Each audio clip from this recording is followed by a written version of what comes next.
call it a night. Your quiet corner of calm where you can find a moment of peace and relaxation. Welcome to our channel. We're glad you've returned to Call It a Night. Before we begin, please subscribe to stay connected to more relaxing stories and support our channel. Now, take a moment to adjust your volume to a comfortable level, find a cozy spot, and settle into a position that feels right for you. Tonight, we'll be softly reading the first part of the beloved classic, Anne of Green Gables. This timeless tale takes us into the enchanting world of Anne Shirley, a spirited and imaginative young girl who brings light and joy to the lives of those around her. Let the gentle cadence of the story guide you into a peaceful state, perfect for unwinding before sleep. Now, as we transition into our story for the night, keep this sense of calm and peace with you. Let the words of Anne of Green Gables gently guide you into a state of deep relaxation. Sweet dreams and enjoy the journey.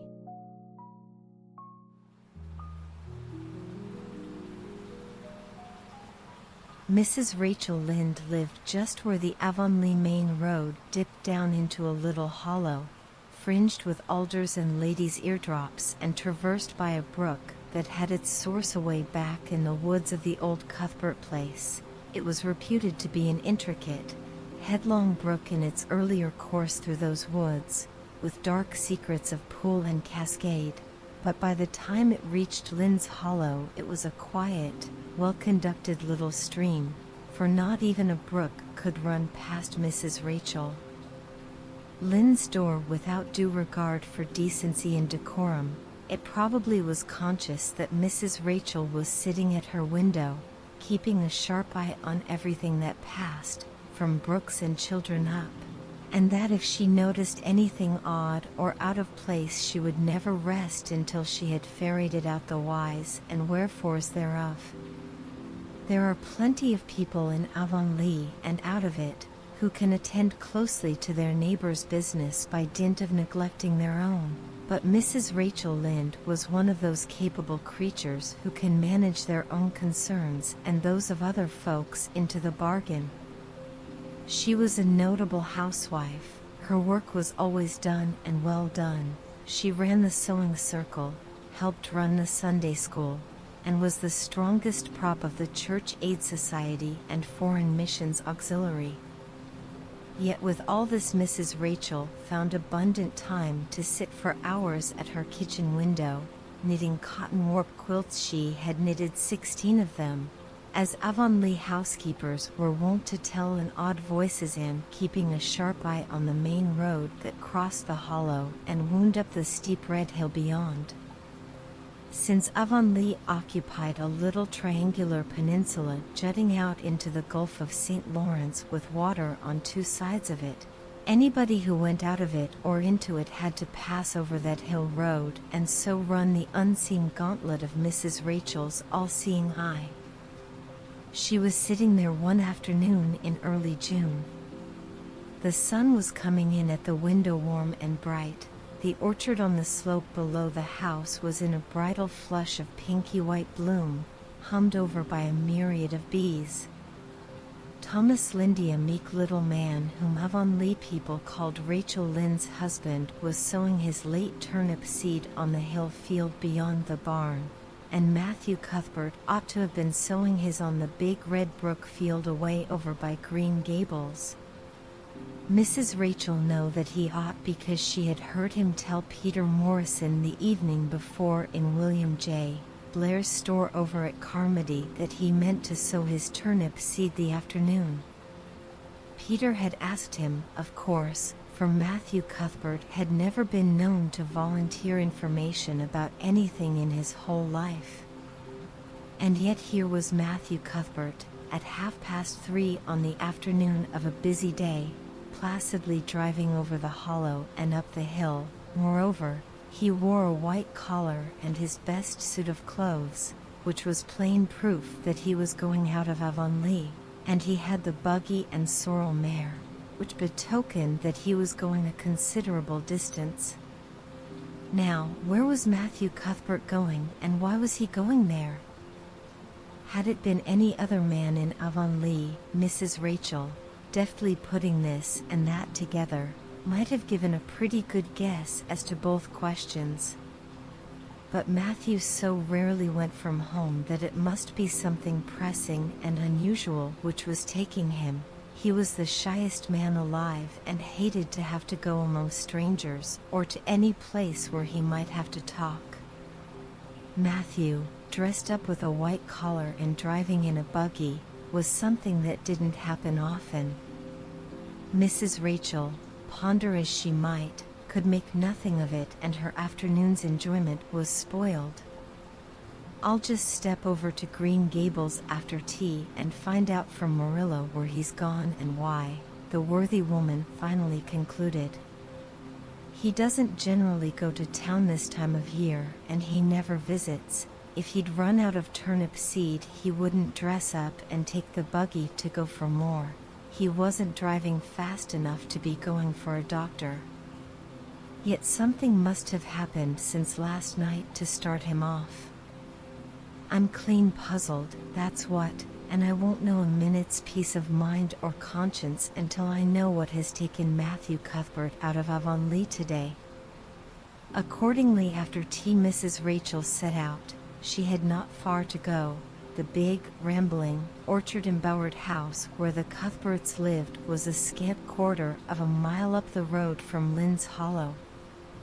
To be sure, the long lane made it a good deal further.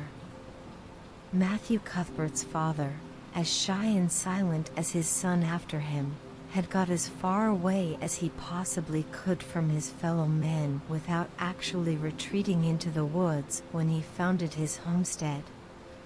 Green Gables was built at the furthest edge of his cleared land, and there it was to this day, barely visible from the main road along which all the other Avonlea houses were so sociably situated. Mrs. Rachel Lynde did not call living in such a place living at all. "It's just staying, that's what," she said as she stepped along the deep-rutted, grassy lane bordered with wild rose bushes. "It's no wonder Matthew and Marilla are both living away back here by themselves. Trees aren't much company, though dear knows if they were there'd be enough of them. I'd ruther look at people. To be sure, they seem contented enough, but then, I suppose, they're used to it. A body can get used to anything, even to being hanged, as the Irishman said." With this, Mrs. Rachel stepped out of the lane into the backyard of Green Gables. Very green, neat, and precise was that yard, set about on one side with great patriarchal willows and the other with prim Lombardies. Not a stray stick nor stone was to be seen, for Mrs. Rachel would have seen it if there had been. Privately, she was of the opinion that Marilla Cuthbert swept that yard over as often as she swept her house. One could have eaten a meal off the ground without overbrimming the proverbial peck of dirt. Mrs. Rachel rapped smartly at the kitchen door and stepped in when bidden to do so. The kitchen at Green Gables was a cheerful apartment, or would have been cheerful if it had not been so painfully clean as to give it something of the appearance of an unused parlor. Its windows looked east and west. Through the west one, looking out on the backyard, came a flood of mellow June sunlight, but the east one, whence you got a glimpse of the bloom-white cherry trees in the left orchard and nodding, slender birches down in the hollow by the brook, was greened over by a tangle of vines. Here sat Marilla Cuthbert, when she sat at all, always slightly distrustful of sunshine, which seemed to her too dancing and irresponsible a thing for a world which was meant to be taken seriously, and here she sat now, knitting, and the table behind her was laid for supper. Mrs. Rachel, before she had fairly closed the door, had taken a mental note of everything that was on that table. There were 3 plates laid, so that Marilla must be expecting someone home with Matthew to tea, but the dishes were everyday dishes, and there was only crabapple preserves and one kind of cake, so that the expected company could not be any particular company. Yet what of Matthew's white collar and the sorrel mare? Mrs. Rachel was getting fairly dizzy with this unusual mystery about quiet, unmysterious Green Gables. "Good evening, Rachel," Marilla said briskly. "This is a real fine evening, isn't it? Won't you sit down? How are all your folks?" Something that, for lack of any other name, might be called friendship existed and always had existed between Marilla Cuthbert and Mrs. Rachel, in spite of or perhaps because of their dissimilarity. Marilla was a tall, thin woman, with angles and without curves. Her dark hair showed some gray streaks and was always twisted up in a hard little knot behind with 2 wire hairpins stuck aggressively through it. She looked like a woman of narrow experience and rigid conscience, which she was, but there was a saving something about her mouth which, if it had been ever so slightly developed, might have been considered indicative of a sense of humor. "We're all pretty well," said Mrs. Rachel. "I was kind of afraid you weren't, though, when I saw Matthew starting off today. I thought maybe he was going to the doctor's." Marilla's lips twitched understandingly. She had expected Mrs. Rachel up. She had known that the sight of Matthew jaunting off so unaccountably would be too much for her neighbor's curiosity. "Oh, no, I'm quite well, although I had a bad headache yesterday," she said. "Matthew went to Bright River. We're getting a little boy from an orphan asylum in Nova Scotia, and he's coming on the train tonight." If Marilla had said that Matthew had gone to Bright River to meet a kangaroo from Australia, Mrs. Rachel could not have been more astonished. She was actually stricken dumb for 5 seconds. It was unsupposable that Marilla was making fun of her, but Mrs. Rachel was almost forced to suppose it. "Are you in earnest, Marilla?" she demanded when voice returned to her. "Yes, of course," said Marilla, as if getting boys from orphan asylums in Nova Scotia were part of the usual spring work on any well-regulated Avonlea farm instead of being an unheard-of innovation. Mrs. Rachel felt that she had received a severe mental jolt. She thought in exclamation points. A boy. Marilla and Matthew Cuthbert, of all people, adopting a boy from an orphan asylum. Well, the world was certainly turning upside down. She would be surprised at nothing after this. Nothing. What on earth put such a notion into your head? She demanded disapprovingly. This had been done without her advice being asked, and must perforce be disapproved. "Well, we've been thinking about it for some time all winter, in fact," returned Marilla. "Mrs. Alexander Spencer was up here one day before Christmas, and she said she was going to get a little girl from the asylum over in Hopeton in the spring. Her cousin lives there, and Mrs. Spencer has visited here and knows all about it. So Matthew and I have talked it over off and on ever since. We thought we'd get a boy. Matthew is getting up in years. You know, he's 60 and he isn't so spry as he once was. His heart troubles him a good deal. And you know how desperate hard it's got to be to get hired help. There's never anybody to be had but those stupid, half-grown little French boys, and as soon as you do get one broke into your ways and taught something, he's up and off to the lobster canneries or the States. At first Matthew suggested getting a home boy, but I said no flat to that. They may be all right, I am not saying they're not, but no London Street Arabs for me, I said. Give me a native born at least. There'll be a risk, no matter who we get. But I'll feel easier in my mind and sleep sounder at nights if we get a born Canadian. So in the end we decided to ask Mrs. Spencer to pick us out one when she went over to get her little girl.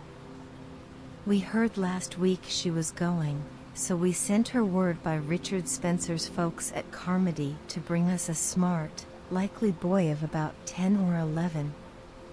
We decided that would be the best age, old enough to be of some use in doing chores right off and young enough to be trained up proper.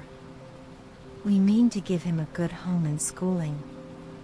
We had a telegram from Mrs. Alexander Spencer today. The mailman brought it from the station saying they were coming on the 5:30 train tonight. So Matthew went to Bright River to meet him. Mrs. Spencer will drop him off there. Of course she goes on to White Sands Station herself. Mrs. Rachel prided herself on always speaking her mind. She proceeded to speak it now, having adjusted her mental attitude to this amazing piece of news. Well, Marilla, I'll just tell you plain that I think you're doing a mighty foolish thing, a risky thing, that's what. You don't know what you're getting. You're bringing a strange child into your house and home, and you don't know a single thing about him, nor what his disposition is like, nor what sort of parents he had, nor how he's likely to turn out. Why, it was only last week I read in the paper how a man and his wife up west of the island took a boy out of an orphan asylum, and he set fire to the house at night, set it on purpose, Marilla, and nearly burnt them to a crisp in their beds. And I know another case where an adopted boy used to such the eggs they couldn't break him of it. If you had asked my advice in the matter, which you didn't do, Marilla, I'd have said for mercy's sake not to think of such a thing, that's what. This job's comforting seemed neither to offend nor alarm Marilla. She knitted steadily on. I don't deny there's something in what you say, Rachel. I've had some qualms myself. But Matthew was terrible set on it. I could see that, so I gave in. It's so seldom Matthew sets his mind on anything that when he does I always feel it's my duty to give in. And as for the risk, there's risks in pretty near everything a body does in this world. There's risks in people's having children of their own. If it comes to that, they don't always turn out well. And then Nova Scotia is right close to the island. It isn't as if we were getting him from England or the States. He can't be much different from ourselves. Well, I hope it will turn out all right, said Mrs. Rachel in a tone that plainly indicated her painful doubts. Only don't say I didn't warn you if he burns Green Gables down or puts strychnine in the well. I heard of a case over in New Brunswick where an orphan asylum child did that and the whole family died in fearful agonies. Only, it was a girl in that instance. Well, we're not getting a girl, said Marilla, as if poisoning wells were a purely feminine accomplishment and not to be dreaded in the case of a boy. I'd never dream of taking a girl to bring up. I wonder at Mrs. Alexander Spencer for doing it. But there, SHE wouldn't shrink from adopting a whole orphan asylum if she took it into her head. Mrs. Rachel would have liked to stay until Matthew came home with his imported orphan. But reflecting that it would be a good 2 hours at least before his arrival, she concluded to go up the road to Robert Bell's and tell them the news. It would certainly make a sensation second to none, and Mrs. Rachel dearly loved to make a sensation. So she took herself away, somewhat to Marilla's relief, for the latter felt her doubts and fears reviving under the influence of Mrs. Rachel's pessimism. Well, of all things that ever were or will be, ejaculated Mrs. Rachel when she was safely out in the lane. It does really seem as if I must be dreaming. Well, I'm sorry for that poor young one, and no mistake. Matthew and Marilla don't know anything about children, and they'll expect him to be wiser and steadier than his own grandfather, if so be's he ever had a grandfather, which is doubtful. It seems uncanny to think of a child at Green Gables somehow.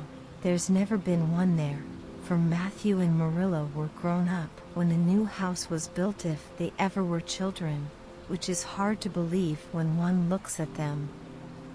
I wouldn't be in that orphan's shoes for anything. My, but I pity him, that's what. So said Mrs. Rachel to the wild rose bushes out of the fullness of her heart. But if she could have seen the child who was waiting patiently at the Bright River station at that very moment, her pity would have been still deeper and more profound. Matthew Cuthbert and the sorrel mare jogged comfortably over the 8 miles to Bright River. It was a pretty road, running along between snug farmsteads, with now and again a bit of balsamy fir wood to drive through, or a hollow where wild plums hung out their filmy bloom. The air was sweet with the breath of many apple orchards, and the meadows sloped away in the distance to horizon mists of pearl and purple, while the little birds sang as if it were the one day of summer in all the year. Matthew enjoyed the drive after his own fashion, except during the moments when he met women and had to nod to them, for in Prince Edward Island you are supposed to nod to all and sundry you meet on the road, whether you know them or not.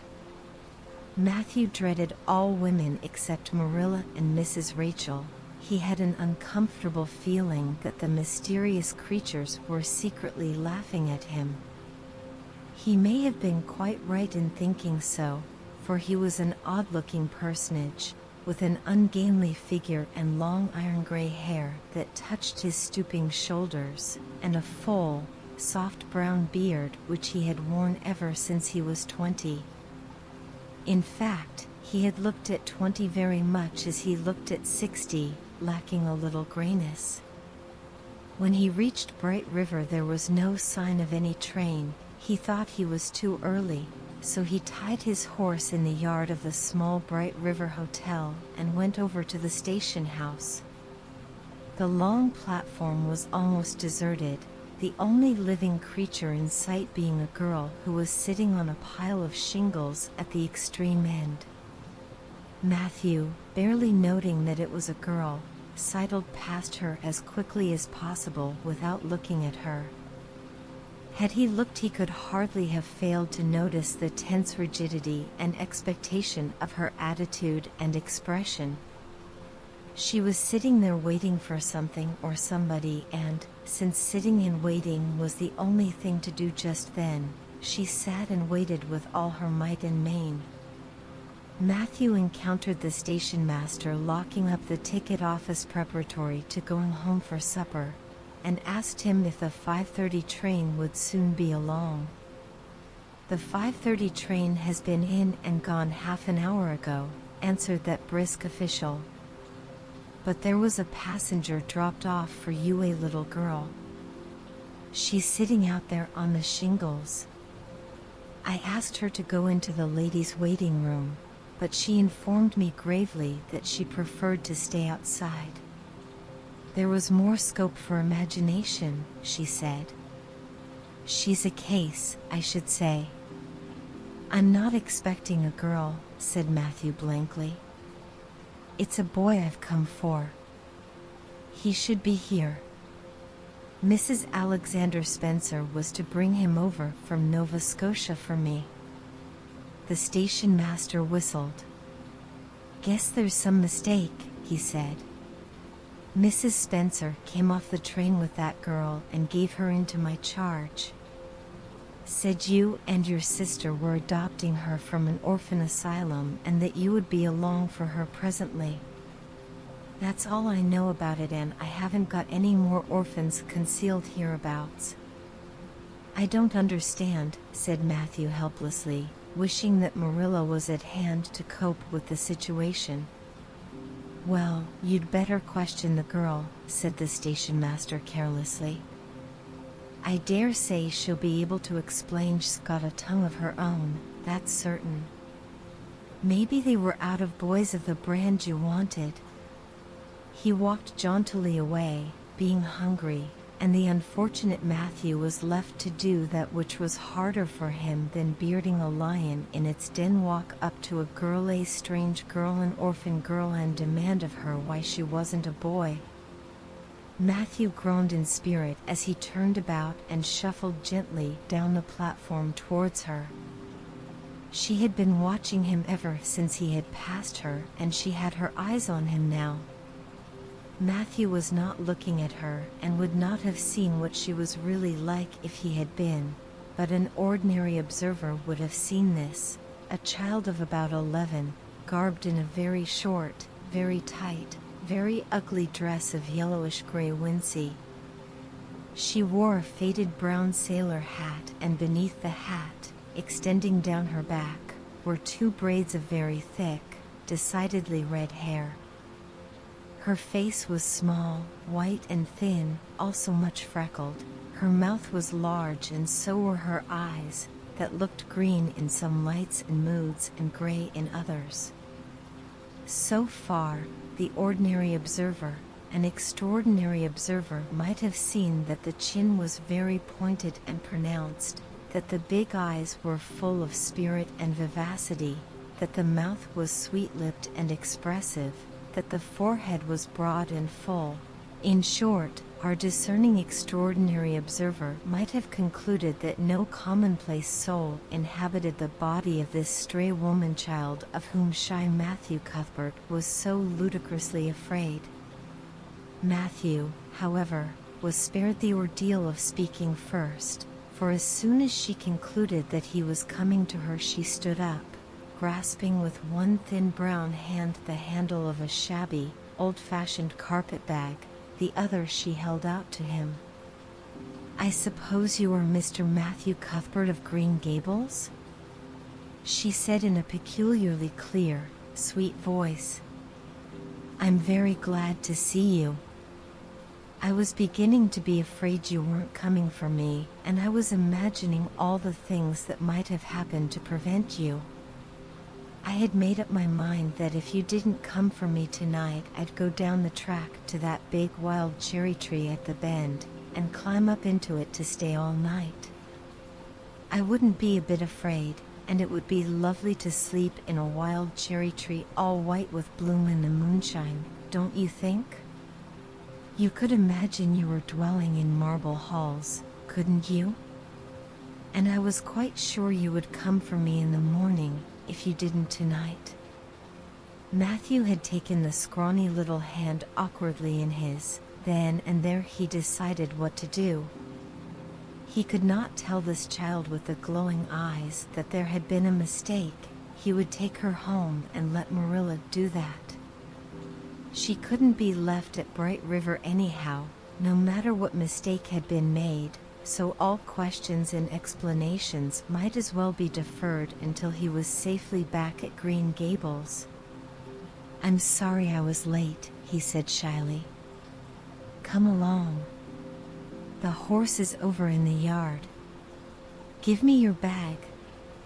"Oh, I can carry it," the child responded cheerfully. "It isn't heavy. I've got all my worldly goods in it, but it isn't heavy.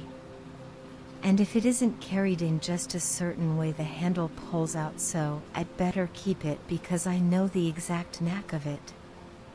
It's an extremely old carpet bag. Oh, I'm very glad you've come, even if it would have been nice to sleep in a wild cherry tree. We've got to drive a long piece, haven't we? Mrs. Spencer said it was 8 miles. I'm glad because I love driving. Oh, it seems so wonderful that I'm going to live with you and belong to you. I've never belonged to anybody, not really. But the asylum was the worst. I've only been in it 4 months, but that was enough. I don't suppose you ever were an orphan in an asylum, so you can't possibly understand what it is like. It's worse than anything you could imagine. Mrs. Spencer said it was wicked of me to talk like that, but I didn't mean to be wicked. It's so easy to be wicked without knowing it, isn't it? They were good, you know, the asylum people. But there is so little scope for the imagination in an asylum, only just in the other orphans. It was pretty interesting to imagine things about them, to imagine that perhaps the girl who sat next to you was really the daughter of a belted earl, who had been stolen away from her parents in her infancy by a cruel nurse who died before she could confess. I used to lie awake at nights and imagine things like that, because I didn't have time in the day. I guess that's why I'm so thin. I am dreadful thin, ain't I? There isn't a pick on my bones. I do love to imagine I'm nice and plump, with dimples in my elbows. With this, Matthew's companion stopped talking, partly because she was out of breath and partly because they had reached the buggy. Not another word did she say until they had left the village and were driving down a steep little hill, the road part of which had been cut so deeply into the soft soil that the banks, fringed with blooming wild cherry trees and slim white birches, were several feet above their heads. The child put out her hand and broke off a branch of wild plum that brushed against the side of the buggy. Isn't that beautiful? What did that tree, leaning out from the bank, all white and lacy, make you think of? She asked. Well, now, I dunno, said Matthew. Why, a bride, of course, a bride all in white with a lovely misty veil. I've never seen one, but I can imagine what she would look like. I don't ever expect to be a bride myself. I'm so homely, nobody will ever want to marry moonless. It might be a foreign missionary. I suppose a foreign missionary mightn't be very particular. But I do hope that someday I shall have a white dress. That is my highest ideal of earthly bliss. I just love pretty clothes. And I've never had a pretty dress in my life that I can remember, but of course it's all the more to look forward to, isn't it? And then I can imagine that I'm dressed gorgeously. This morning when I left the asylum I felt so ashamed because I had to wear this horrid old wincey dress. All the orphans had to wear them, you know. A merchant in Hopeton last winter donated 300 yards of wincey to the asylum. Some people said it was because he couldn't sell it, but I'd rather believe that it was out of the kindness of his heart, wouldn't you? When we got on the train, I felt as if everybody must be looking at me and pitying me.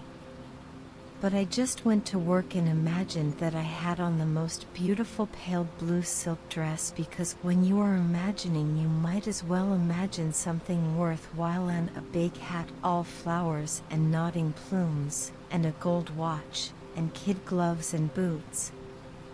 I felt cheered up right away, and I enjoyed my trip to the island with all my might. I wasn't a bit sick coming over in the boat. Neither was Mrs. Spencer, although she generally is. She said she hadn't time to get sick, watching to see that I didn't fall overboard. She said she never saw the beat of me for prowling about. But if it kept her from being seasick, it's a mercy I did prowl, isn't it? And I wanted to see everything that was to be seen on that boat, because I didn't know whether I'd ever have another opportunity. Oh, there are a lot more cherry trees all in bloom? This island is the bloomiest place. I just love it already, and I'm so glad I'm going to live here. I've always heard that Prince Edward Island was the prettiest place in the world, and I used to imagine I was living here, but I never really expected I would. It's delightful when your imaginations come true, isn't it? But those red roads are so funny. When we got into the train at Charlottetown and the red roads began to flash past, I asked Mrs. Spencer what made them red, and she said she didn't know, and for pity's sake not to ask her any more questions. She said I must have asked her 1,000 already. I suppose I had, too, but how you going to find out about things if you don't ask questions? And what does make the roads red? Well now, I dunno, said Matthew. Well, that is one of the things to find out sometime. Isn't it splendid to think of all the things there are to find out about? It just makes me feel glad to be alive. Such an interesting world. It wouldn't be half so interesting if we know all about everything, would it? There'd be no scope for imagination then, would there? But am I talking too much? People are always telling me I do.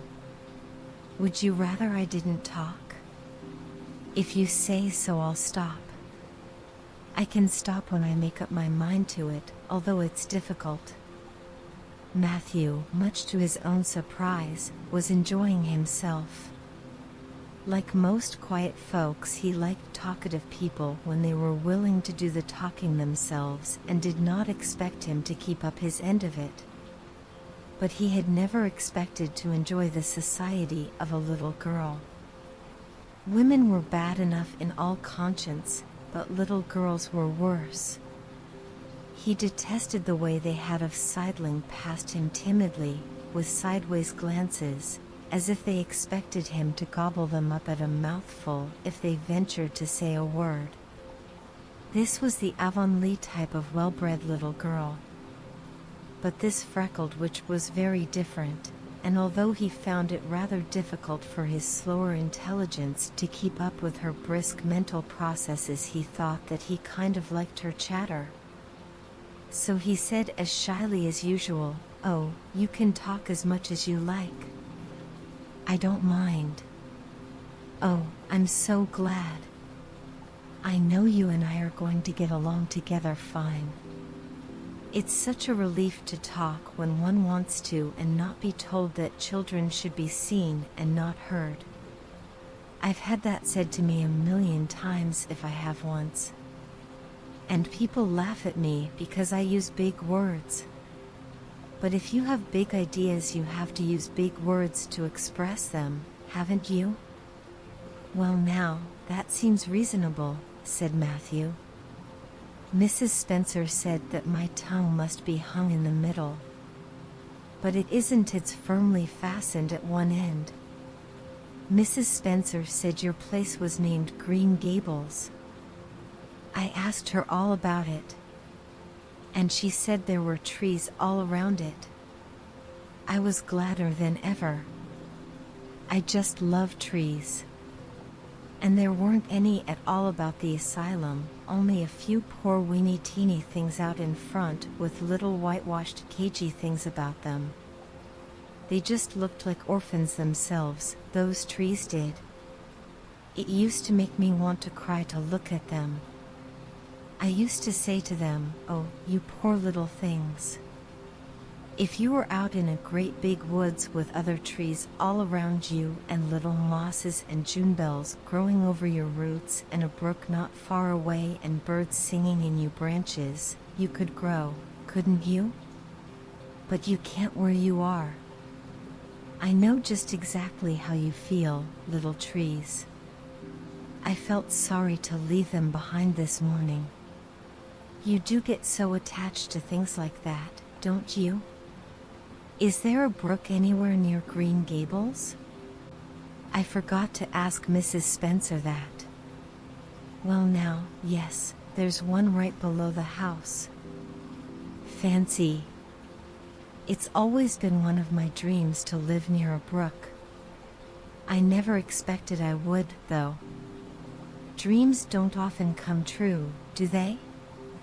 Wouldn't it be nice if they did? But just now I felt pretty nearly perfectly happy. I can't feel exactly perfectly happy because, well, what color would you call this?" She She twitched one of her long glossy braids over her thin shoulder and held it up before Matthew's eyes. Matthew was not used to deciding on the tints of ladies' tresses, but in this case there couldn't be much doubt. "It's red, ain't it?" he said. The girl let the braid drop back with a sigh that seemed to come from her very toes and to exhale forth all the sorrows of the ages. "Yes, it's red," she said resignedly. "Now you see why I can't be perfectly happy. Nobody could who has red hair. I don't mind the other things so much, the freckles and the green eyes and my skinniness. I can imagine them away. I can imagine that I have a beautiful rose-leaf complexion and lovely starry violet eyes. But I cannot imagine that red hair away. I do my best. I think to myself, now my hair is a glorious black, black as the raven's wing. But all the time I know it is just plain red, and it breaks my heart. It will be my lifelong sorrow, but it wasn't red hair." Her hair was pure gold rippling back from her alabaster brow. "What is an alabaster brow? I never could find out. Can you tell me?" "Well now, I'm afraid I can't," said Matthew, who was getting a little dizzy. He felt as he had once felt in his rash youth when another boy had enticed him on the merry-go-round at a picnic. Well, whatever it was, it must have been something nice, because she was divinely beautiful. Have you ever imagined what it must feel like to be divinely beautiful? "Well now, no, I haven't," confessed Matthew ingenuously. "I have often." "Which would you rather be if you had the choice, divinely beautiful or dazzlingly clever or angelically good?" "Well now, I don't know exactly." "Neither do I. I can never decide. But it doesn't make much real difference, for it isn't likely I'll ever be either. It's certain I'll never be angelically good. Mrs. Spencer says, oh, Mr. Cuthbert. Oh, Mr. Cuthbert. Oh, Mr. Cuthbert." That was not what Mrs. Spencer had said. Neither had the child tumbled out of the buggy, nor had Matthew done anything astonishing. They had simply rounded a curve in the road and found themselves in the avenue. The avenue, so called by the Newbridge people, was a stretch of road 400 or 500 yards long, completely arched over with huge, wide-spreading apple trees, planted years ago by an eccentric old farmer. Overhead was one long canopy of snowy fragrant bloom. Below the boughs the air was full of a purple twilight, and far ahead a glimpse of painted sunset sky shone like a great rose window at the end of a cathedral aisle. Its beauty seemed to strike the child dumb. She leaned back in the buggy, her thin hands clasped before her, her face lifted rapturously to the white splendor above. Even when they had passed out and were driving down the long slope to Newbridge, she never moved or spoke. Still with rapt face, she gazed afar into the sunset west, with eyes that say visions trooping splendidly across that glowing background. Through Newbridge, a bustling little village where dogs barked at them and small boys hooted and curious faces peered from the windows, they drove, still in silence. When 3 more miles had dropped away behind them, the child had not spoken. She could keep silence, it was evident, as energetically as she could talk. "I guess you're feeling pretty tired and hungry," Matthew ventured to say at last, accounting for her long visitation of dumbness with the only reason he could think of. "But we haven't very far to go now, only another mile." She came out of her reverie with a deep sigh and looked at him with the dreamy gaze of a soul that had been wandering afar, star-led. "Oh, Mr. Cuthbert," she whispered, "that place we came through, that white place, what was it?" "Well now, you must mean the avenue," said Matthew after a few moments' profound reflection. "It is a kind of pretty place." "Pretty? Oh, pretty doesn't seem the right word to use. Nor beautiful either. They don't go far enough. Oh, it was wonderful, wonderful. It's the first thing I ever saw that couldn't be improved upon by imagination. It just satisfies me here." She put one hand on her breast. It made a queer, funny ache, and yet it was a pleasant ache. "Did you ever have an ache like that, Mr. Cuthbert?" "Well now, I just can't recollect that I ever had. I have it lots of time whenever I see anything royally beautiful. But they shouldn't call that lovely place the Avenue. There is no meaning in a name like that. They should call it, let me see, the White Way of Delight. Isn't that a nice imaginative name? When I don't like the name of a place or a person, I always imagine a new one and always think of them so. There was a girl at the asylum whose name was Hepzibah Jenkins, but I always imagined her as Rosalia de Vere. Other people may call that place the Avenue, but I shall always call it the White Way of Delight. Have we really only another mile to go before we get home? I'm glad and I'm sorry. I'm sorry because this drive has been so pleasant, and I'm always sorry when pleasant things end. Something still pleasanter may come after, but you can never be sure. And it's so often the case that it isn't pleasanter. That has been my experience anyhow. But I'm glad to think of getting home. You see, I've never had a real home since I can remember. It gives me that pleasant ache again just to think of coming to a really truly home.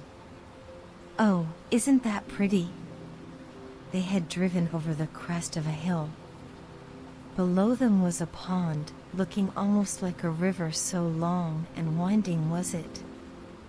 A bridge spanned it midway, and from there to its lower end, where an amber-hued belt of sandhills shut it in from the dark blue gulf beyond, the water was a glory of many shifting hues, the most spiritual shadings of crocus and rose and ethereal green, with other elusive tintings for which no name has ever been found. Above the bridge the pond ran up into fringing groves of fir and maple, and lay all darkly translucent in their wavering shadows. Here and there a wild plum leaned out from the back like a white-clad girl tiptoeing to her own reflection. From the marsh at the head of the pond came the clear, mournfully sweet chorus of the frogs. There was a little gray house peering around a white apple orchard on the slope beyond, and, although it was not yet quite dark, a light was shining from one of its windows. "That's Barry's Pond," said Matthew. "Oh, I don't like that name either. I shall call it, let me see, the Lake of Shining Waters. Yes, that is the right name for it. I know, because of the thrill. When I hit on a name that suits exactly, it gives me a thrill. Do things ever give you a thrill?" Matthew ruminated. "Well now, yes. It always kind of gives me a thrill to see them ugly white grubs that spade up in the cucumber beds. I hate the look of them. Oh, I don't think that can be exactly the same kind of a thrill. Do you think it can? There doesn't seem to be much connection between grubs and lakes of shining waters, does there? But why do other people call it Barry's Pond? I reckon because Mr. Barry lives up there in that house. Orchard Slope's the name of his place. If it wasn't for that big bush behind it, you could see Green Gables from here. But we have to go over the bridge and round by the road, so it's near half a mile further. Has Mr. Barry any little girls?" well, not so very little either about my size. He's got one about 11. Her name is Diana. Oh, with a long indrawing of breath. What a perfectly lovely name. Well now, I dunno. There's something dreadful heathenish about it, seems to me. I'd ruther Jane or Mary or some sensible name like that. But when Diana was born there was a schoolmaster boarding there, and they gave him the naming of her, and he called her Diana. I wish there had been a schoolmaster like that around when I was born, then. Oh, here we are at the bridge. I'm going to shut my eyes tight. I'm always afraid going over bridges. I can't help imagining that perhaps just as we get to the middle, they'll crumple up like a jackknife and nip us. So I shut my eyes. But I always have to open them for all when I think we're getting near the middle. Because, you see, if the bridge did crumple up, I'd want to see it crumple. What a jolly rumble it makes. I always like the rumble part of it. Isn't it splendid there are so many things to like in this world? There we're over. Now I'll look back. Good night, dear lake of shining waters. I always say good night to the things I love, just as I would to people I think they like it. That water looks as if it was smiling at me. When they had driven up the further hill and around a corner, Matthew said, "We're pretty near home now." "That's Green Gables over." "Oh, don't tell me," she interrupted breathlessly, catching at his partially raised arm and shutting her eyes that she might not see his gesture. "Let me guess. I'm sure I'll guess right."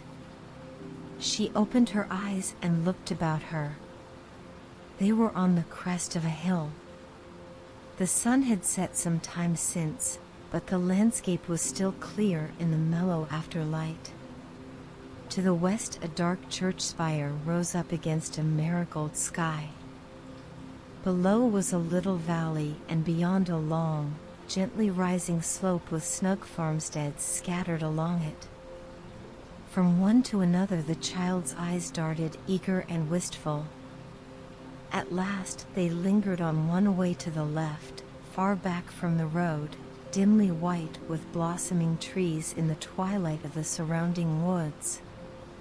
Over it, in the stainless southwest sky, a great crystal white star was shining like a lamp of guidance and promise. "That's it, isn't it?" she said, pointing. Matthew slapped the reins on the sorrel's back delightedly. "Well now, you've guessed it. But I reckon Mrs. Spencer described it so's you could tell." "No, she didn't really, she didn't. All she said might just as well have been about most of those other places. I hadn't any real idea what it looked like. But just as soon as I saw it I felt it was home. Oh, it seems as if I must be in a dream. Do you know, my arm must be black and blue from the elbow up, for I've pinched myself so many times today. Every little while a horrible sickening feeling would come over me, and I'd be so afraid it was all a dream. Then I'd pinch myself to see if it was real until suddenly I remembered that even supposing it was only a dream I'd better go on dreaming as long as I could, so I stopped pinching. But it is real, and we're nearly home." With a sigh of rapture she relapsed into silence. Matthew stirred uneasily. He felt glad that it would be Marilla and not he who would have to tell this waif of the world that the home she longed for was not to be hers after all. They drove over Lynn's Hollow, where it was already quite dark, but not so dark that Mrs. Rachel could not see them from her window vantage, and up the hill and into the long lane of Green Gables. By the time they arrived at the house, Matthew was shrinking from the approaching revelation with an energy he did not understand. It was not of Marilla or himself he was thinking, of the trouble this mistake was probably going to make for them, but of the child's disappointment. When he thought of that rapt light being quenched in her eyes, he had an uncomfortable feeling that he was going to assist at murdering something, much the same feeling that came over him when he had to kill a lamb or calf or any other innocent little creature. The yard was quite dark as they turned into it, and the poplar leaves were rustling silkily all round it. "Listen to the trees talking in their sleep," she whispered, as he lifted her to the ground. "What nice dreams they must have." Then, holding tightly to the carpet bag which contained all her worldly goods, she followed him into the house. Marilla came briskly forward as Matthew opened the door. But when her eyes fell on the odd little figure in the stiff, ugly dress, with the long braids of red hair and the eager, luminous eyes, she stopped short in amazement. "Matthew Cuthbert, who's that?" she ejaculated. "Where is the boy?" "There wasn't any boy," said Matthew wretchedly. "There was only her." He nodded at the child, remembering that he had never even asked her name. "No boy."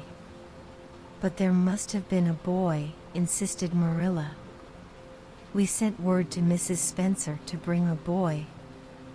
"Well, she didn't. She brought her. I asked the station master, and I had to bring her home. She couldn't be left there, no matter where the mistake had come in." "Well, this is a pretty piece of business," ejaculated Marilla. During this dialogue, the child had remained silent, her eyes roving from one to the other, all the animation fading out of her face. Suddenly she seemed to grasp the full meaning of what had been said. Dropping her precious carpet bag, she sprang forward a step and clasped her hands. "You don't want me," she cried. "You don't want me because I'm not a boy. I might have expected it. Nobody ever did want me. I might have known it was all too beautiful to last. I might have known nobody really did want me. Oh, what shall I do? I'm going to burst into tears." Burst into tears she did. Sitting down on a chair by the table, flinging her arms out upon it, and burying her face in them, she proceeded to cry stormily. Marilla and Matthew looked at each other deprecatingly across the stove. Neither of them knew what to say or do. Finally Marilla stepped lamely into the breach. Well, there's no need to cry so about it." "Yes, there is need." The child raised her head quickly, revealing a tear-stained face and trembling lips. "You would cry, too, if you were an orphan and had come to a place you thought was going to be home and found that they didn't want you because you weren't a boy. Oh, this is the most tragical thing that ever happened to me." Something like a reluctant smile, rather rusty from long disuse, mellowed Marilla's grim expression. "Well, don't cry any more. We're not going to turn you out of doors tonight. You'll have to stay here until we investigate this affair. What's your name?" The child hesitated for a moment. "Will you please call me Cordelia?" she said eagerly. "Call you Cordelia? Is that your name?" "No, it's not exactly my name, but I would love to be called Cordelia. It's such a perfectly elegant name." "I don't know what on earth you mean. If Cordelia isn't your name, what is?" Anne Shirley reluctantly faltered forth the owner of that name, but, oh, please do call me Cordelia. It can't matter much to you what you call me if I'm only going to be here a little while, can it? And is such an unromantic name. Unromantic fiddlesticks, said the unsympathetic Marilla. And is a real good plain sensible name. You've no need to be ashamed of it. Oh, I'm not ashamed of it, explained Anne, only I like Cordelia better. I've always imagined that my name was Cordelia at least. I always have of late years. When I was young I used to imagine it was Geraldine, but I like Cordelia better now. But if you call me, and please call me Anne spelled with an E. What difference does it make how it's spelled? Asked Marilla with another rusty smile as she picked up the teapot. Oh, it makes such a difference. It looks so much nicer. When you hear a name pronounced, can't you always see it in your mind, just as if it was printed out?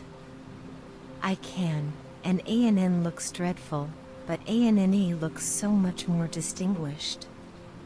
If you'll only call me Anne spelled with an E, I shall try to reconcile myself to not being called Cordelia. Very well, then, and spelled with an E, can you tell us how this mistake came to be made? We sent word to Mrs. Spencer to bring us a boy. Were there no boys at the asylum? Oh, yes, there was an abundance of them. But Mrs. Spencer said distinctly that you wanted a girl about 11 years old. And the matron said she thought I would do. You don't know how delighted I was. I couldn't sleep all last night for joy. Oh, she added reproachfully, turning to Matthew, why didn't you tell me at the station that you didn't want me and leave me there? If I hadn't seen the white way of delight and the lake of shining waters, it wouldn't be so hard. What on earth does she mean? Demanded Marilla, staring at Matthew. She's just referring to some conversation we had on the road, said Matthew hastily. I'm going out to put the mare in, Marilla. Have tea ready when I come back. Did Mrs. Spencer bring anybody over besides you? Continued Marilla when Matthew had gone out. She brought Lily Jones for herself. Lily is only 5 years old and she is very beautiful and had nut brown hair. If I was very beautiful and had nut brown hair, would you keep me? No. We want a boy to help Matthew on the farm. A girl would be of no use to us. Take off your hat. I'll lay it and your bag on the hall table. And took off her hat meekly. Matthew came back presently and they sat down to supper. But Anne could not eat. In vain she nibbled at the bread and butter and pecked at the crabapple preserve out of the little scalloped glass dish by her plate. She did not really make any headway at all. You're not eating anything, said Marilla sharply, eyeing her as if it were a serious shortcoming.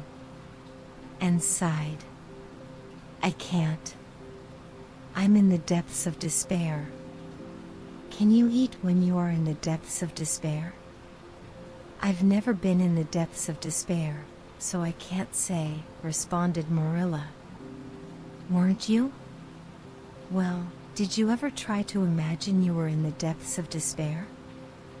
No, I didn't. Then I don't think you can understand what it's like. It's very uncomfortable feeling indeed. When you try to eat, a lump comes right up in your throat and you can't swallow anything, not even if it was a chocolate caramel. I had one chocolate caramel once 2 years ago, and it was simply delicious. I've often dreamed since then that I had a lot of chocolate caramels, but I always wake up just when I'm going to eat them. I do hope you won't be offended because I can't eat. Everything is extremely nice, but still I cannot eat. I guess she's tired, said Matthew, who hadn't spoken since his return from the barn. Best put her to bed, Marilla. Marilla had been wondering where Anne should be put to bed. She had prepared a couch in the kitchen chamber for the desired and expected boy. But, although it was neat and clean, it did not seem quite the thing to put a girl there somehow. But the spare room was out of the question for such a stray waif, so there remained only the east gable room. Marilla lighted a candle and told Anne to follow her, which Anne spiritlessly did, taking her hat and carpet bag from the hall table as she passed. The hall was fearsomely clean. The little gable chamber in which she presently found herself seemed still cleaner. Marilla set the candle on a three-legged, three-cornered table and turned down the bedclothes. "I suppose you have a nightgown?" she questioned, and nodded. "Yes, I have two. The matron of the asylum made them for me. They're fearfully skimpy. There is never enough to go around in an asylum, so things are always skimpy, at least in a poor asylum like ours. I hate skimpy nightdresses. But one can dream just as well in them as in lovely trailing ones, with frills around the neck. That's one consolation. Well, undress as quick as you can and go to bed. I'll come back in a few minutes for the candle. I daren't trust you to put it out yourself. You'd likely set the place on fire." When Marilla had gone and looked around her wistfully, the whitewashed walls were so painfully bare and staring that she thought they must ache over their own bareness. The floor was bare, too, except for a round braided mat in the middle such as Anne had never seen before. In one corner was the bed, a high, old-fashioned one, with 4 dark, low-turned posts.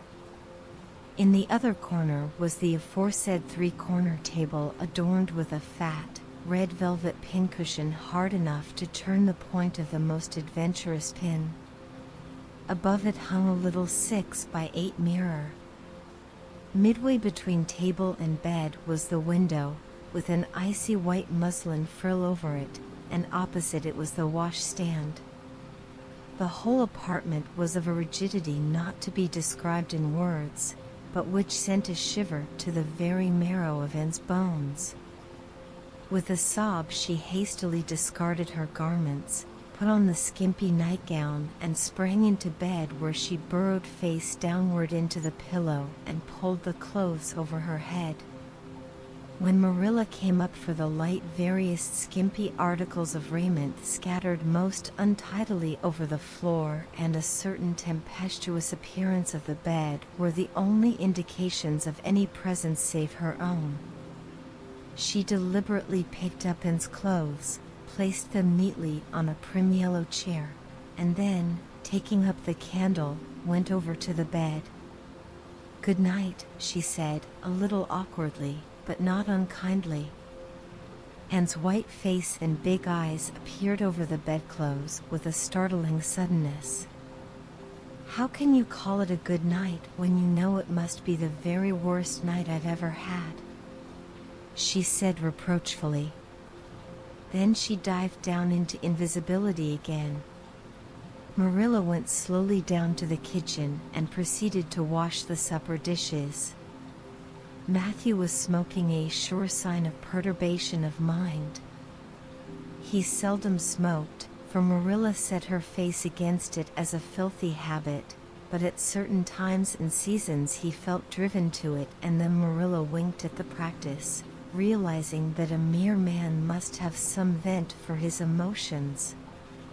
"Well, this is a pretty kettle of fish," she said wrathfully. "This is what comes of sending word instead of going ourselves. Robert Spencer's folks have twisted that message somehow. One of us will have to drive over and see Mrs. Spencer tomorrow, that's certain. This girl will have to be sent back to the asylum. Yes, I suppose so, said Matthew reluctantly. You suppose so? Don't you know it? Well now, she's a real nice little thing, Marilla. It's kind of a pity to send her back when she's so set on staying here. Matthew Cuthbert, you don't mean to say you think we ought to keep her?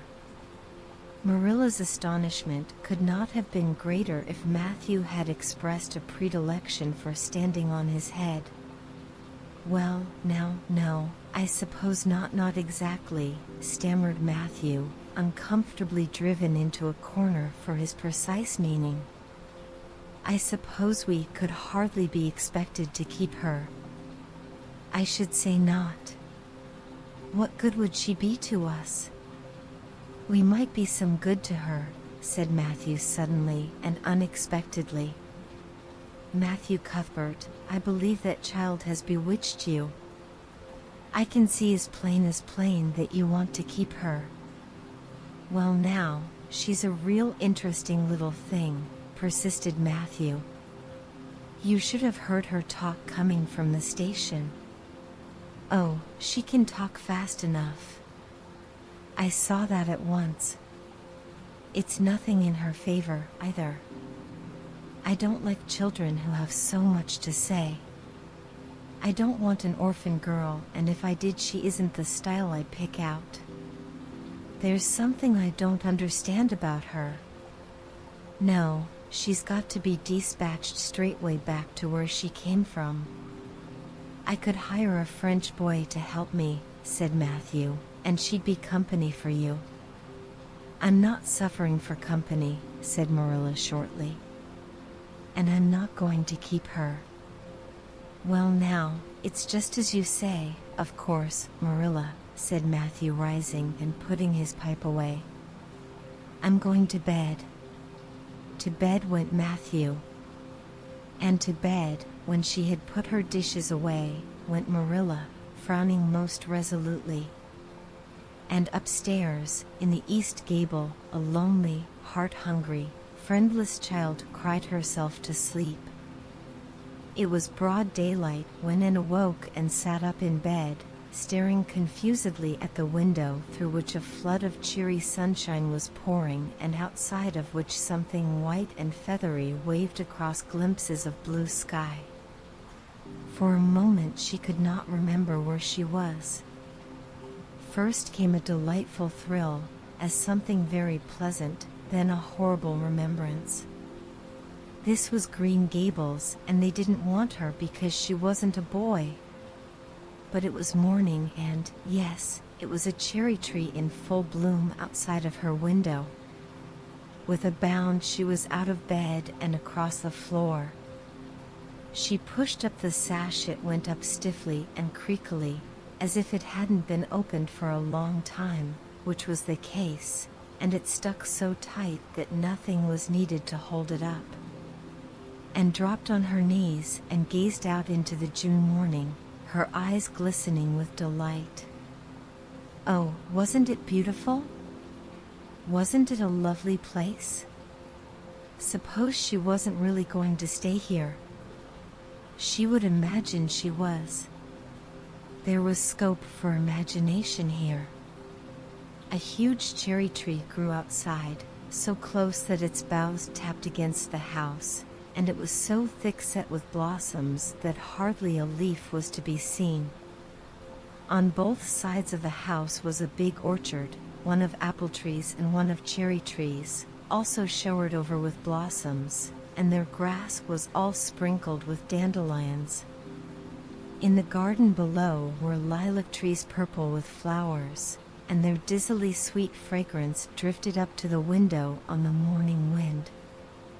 Below the garden a green field lush with clover sloped down to the hollow where the brook ran and where scores of white birches grew, upspringing airily out of an undergrowth suggestive of delightful possibilities in ferns and mosses and woodsy things generally. Beyond it was a hill, green and feathery with spruce and fir.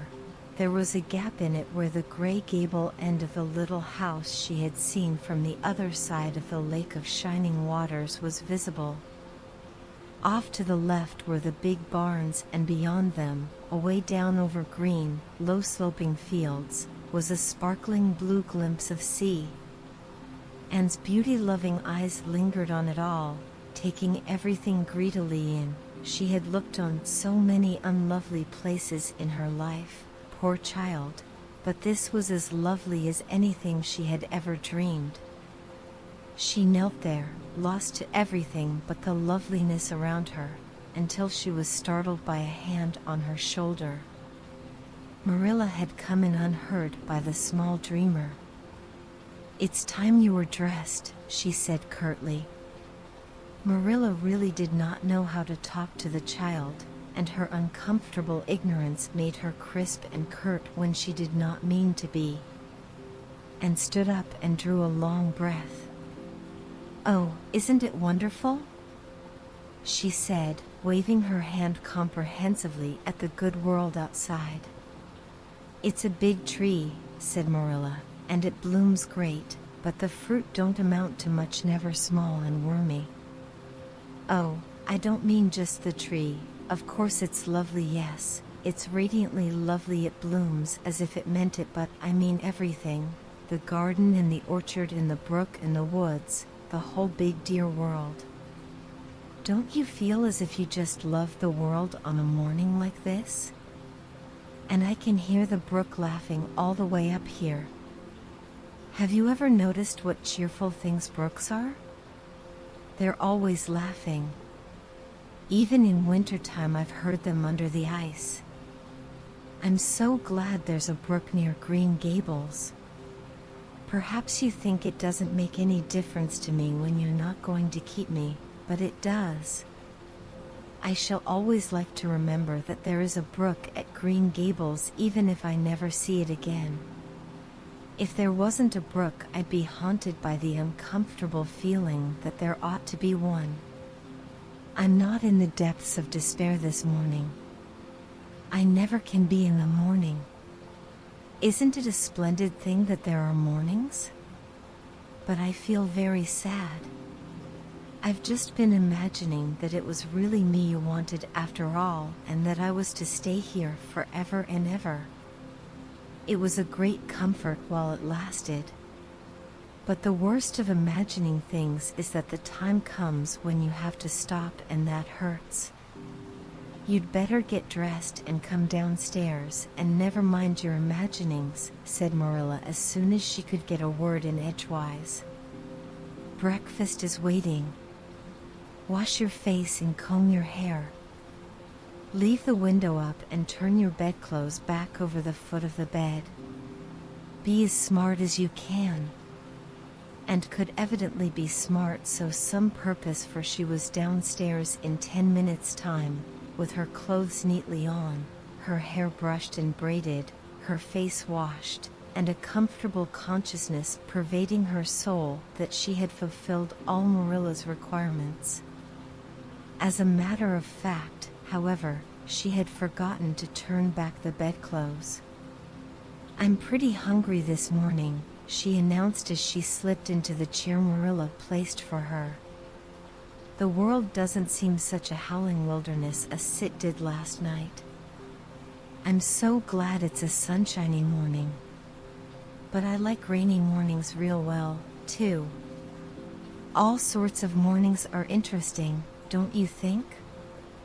You don't know what's going to happen through the day, and there's so much scope for imagination. But I'm glad it's not rainy today, because it's easier to be cheerful and bear up under affliction on a sunshiny day. I feel that I have a good deal to bear up under. It's all very well to read about sorrows and imagine yourself living through them heroically, but it's not so nice when you really come to have them, is it? For pity's sake, hold your tongue, said Marilla. You talk entirely too much for a little girl. thereupon and held her tongue so obediently and thoroughly that her continued silence made Marilla rather nervous, as if in the presence of something not exactly natural. Matthew also held his tongue, but this was natural, so that the meal was a very silent one. As it progressed and became more and more abstracted, eating mechanically, with her big eyes fixed unswervingly and unseeingly on the sky outside the window. This made Marilla more nervous than ever. She had an uncomfortable feeling that while this odd child's body might be there at the table, her spirit was far away in some remote airy cloudland, borne aloft on the wings of imagination. Who would want such a child about the place? Yet Matthew wished to keep her, of all unaccountable things. Marilla felt that he wanted it just as much this morning as he had the night before, and that he would go on wanting it.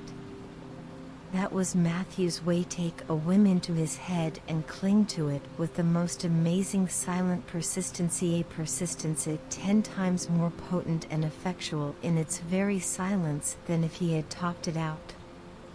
When the meal was ended and came out of her reverie and offered to wash the dishes.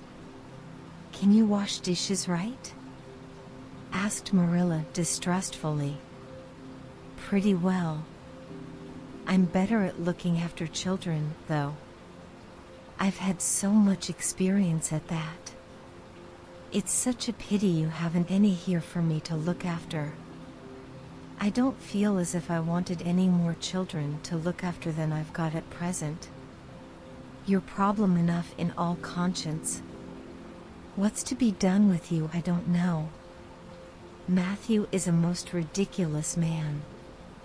"I think he's lovely," said Anne reproachfully. "He is so very sympathetic. He didn't mind how much I talked, he seemed to like it. I felt that he was a kindred spirit as soon as ever I saw him." "You're both queer enough, if that's what you mean by kindred spirits," said Marilla with a sniff. "Yes, you may wash the dishes. Take plenty of hot water, and be sure you dry them well. I've got enough to attend to this morning, for I'll have to drive over to White Sands in the afternoon and see Mrs. Spencer. You'll come with me, and we'll settle what's to be done with you. After you've finished the dishes, go upstairs and make your bed." And washed the dishes deftly enough, as Marilla, who kept a sharp eye on the process, discerned. Later on she made her bed less successfully, for she had never learned the art of wrestling with a feather tick. But it was done somehow and smoothed down, and then Marilla, to get rid of her, told her she might go out of doors and amuse herself until dinner time, and flew to the door, face alight, eyes glowing. On the very threshold she stopped short, wheeled about, came back and sat down by the table, light and glow as effectually blotted out as if someone had clapped an extinguisher on her. "What's the matter now?" demanded Marilla. "I don't dare go out," said Anne, in the tone of a martyr relinquishing all earthly joys.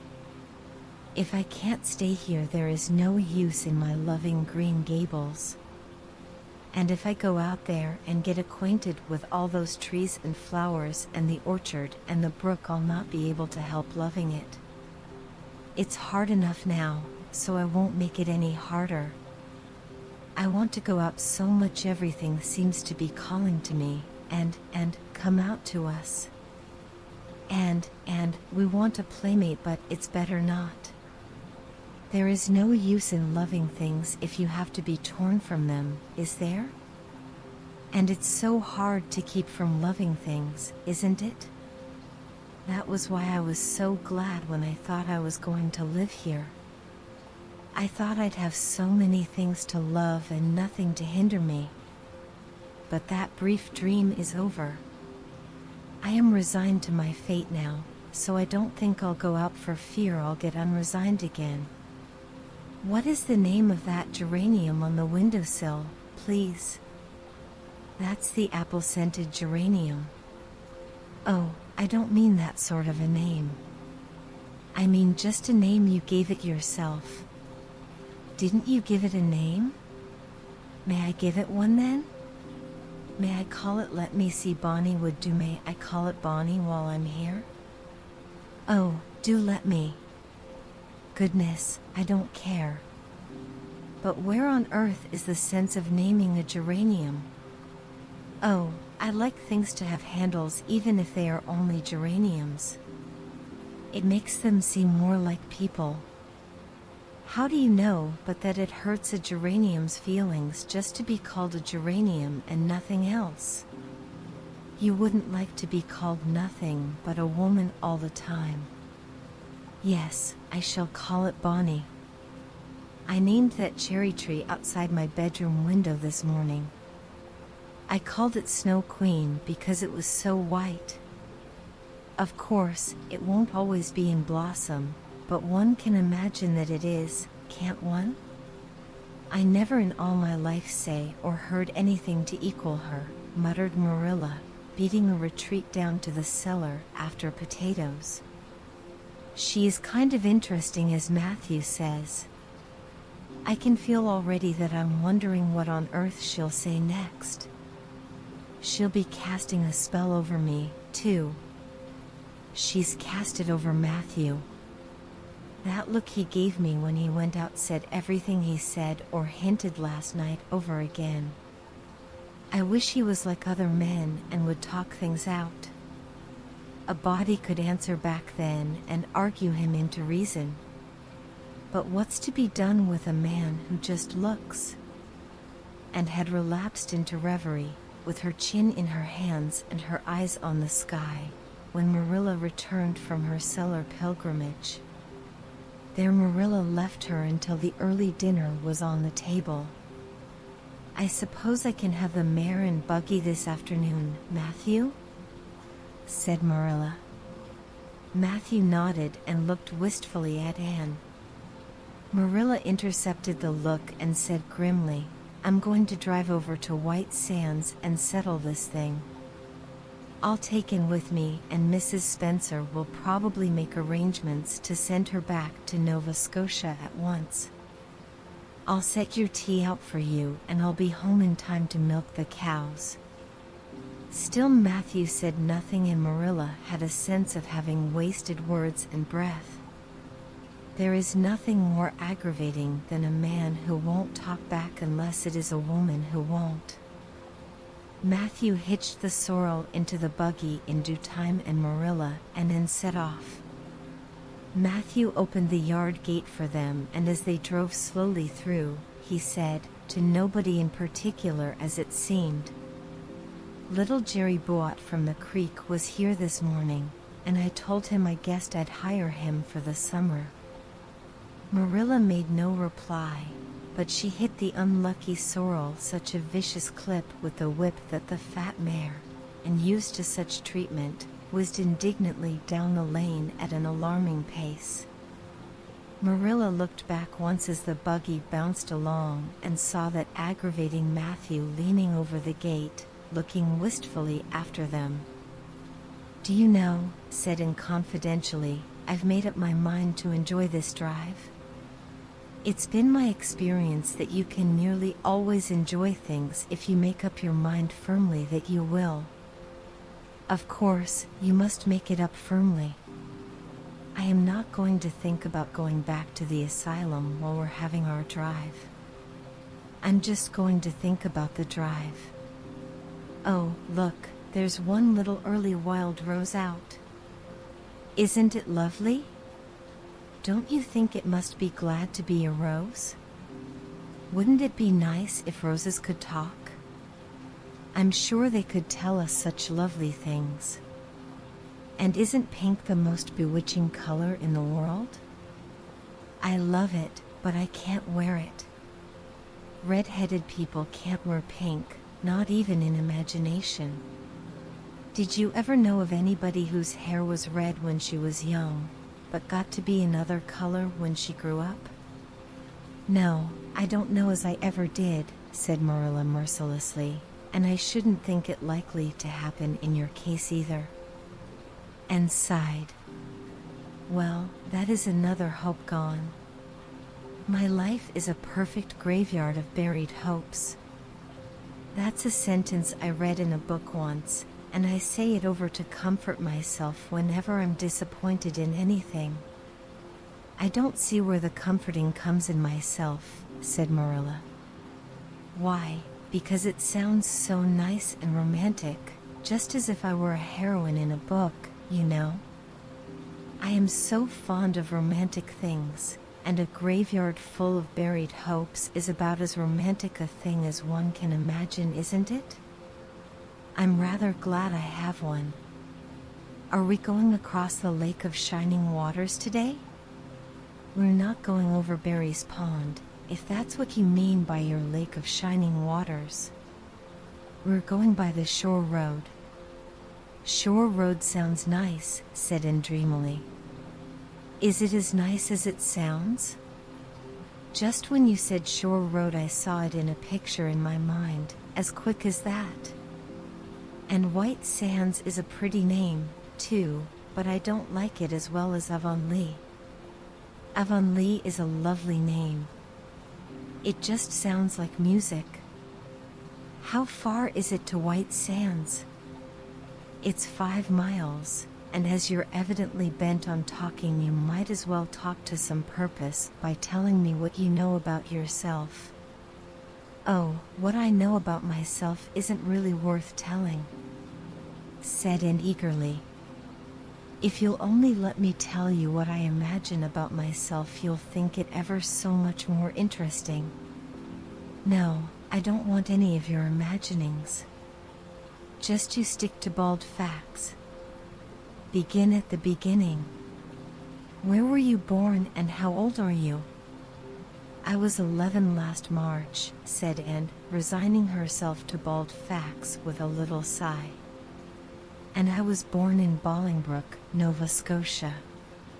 My father's name was Walter Shirley, and he was a teacher in the Bolingbroke High School. My mother's name was Bertha Shirley. Aren't Walter and Bertha lovely names? I'm so glad my parents had nice names. It would be a real disgrace to have a father named Well, say Jedediah, wouldn't it? I guess it doesn't matter what a person's name is as long as he behaves himself," said Marilla, feeling herself called upon to inculcate a good and useful moral. "Well, I don't know," and looked thoughtful. "I read in a book once that a rose by any other name would smell as sweet, but I've never been able to believe it. I don't believe a rose would be as nice if it was called a thistle or a skunk cabbage. I suppose my father could have been a good man even if he had been called Jedediah, but I'm sure it would have been a cross. Well, my mother was a teacher in the high school, too, but when she married father she gave up teaching, of course. A husband was enough responsibility. Mrs. Thomas said that they were a pair of babies and as poor as church mice. They went to live in a weeny-teeny little yellow house in Bolingbroke. I've never seen that house, but I've imagined it thousands of times. I think it must have had honeysuckle over the parlor window and lilacs in the front yard and lilies of the valley just inside the gate. Yes, and muslin curtains in all the windows. Muslin curtains give a house such an air. I was born in that house.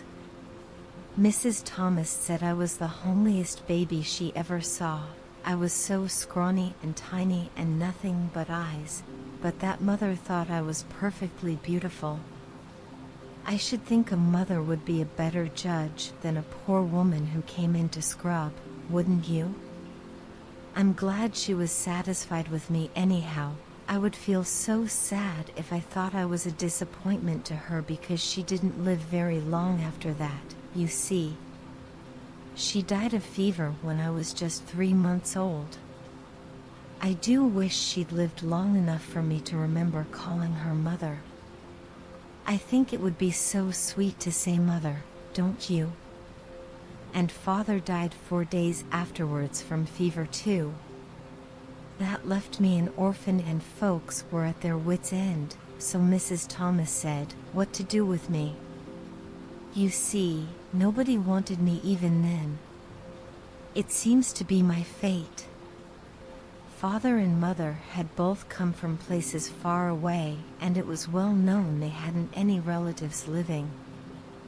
Finally, Mrs. Thomas said she'd take me, though she was poor and had a drunken husband. She brought me up by hand. Do you know if there is anything in being brought up by hand that ought to make people who are brought up that way better than other people? Because whenever I was naughty, Mrs. Thomas would ask me how I could be such a bad girl when she had brought me up by hand, reproachful like. Mr. and Mrs. Thomas moved away from Bolingbroke to Marysville, and I lived with them until I was 8 years old. I helped look after the Thomas children. There were 4 of them younger than me, and I can tell you they took a lot of looking after.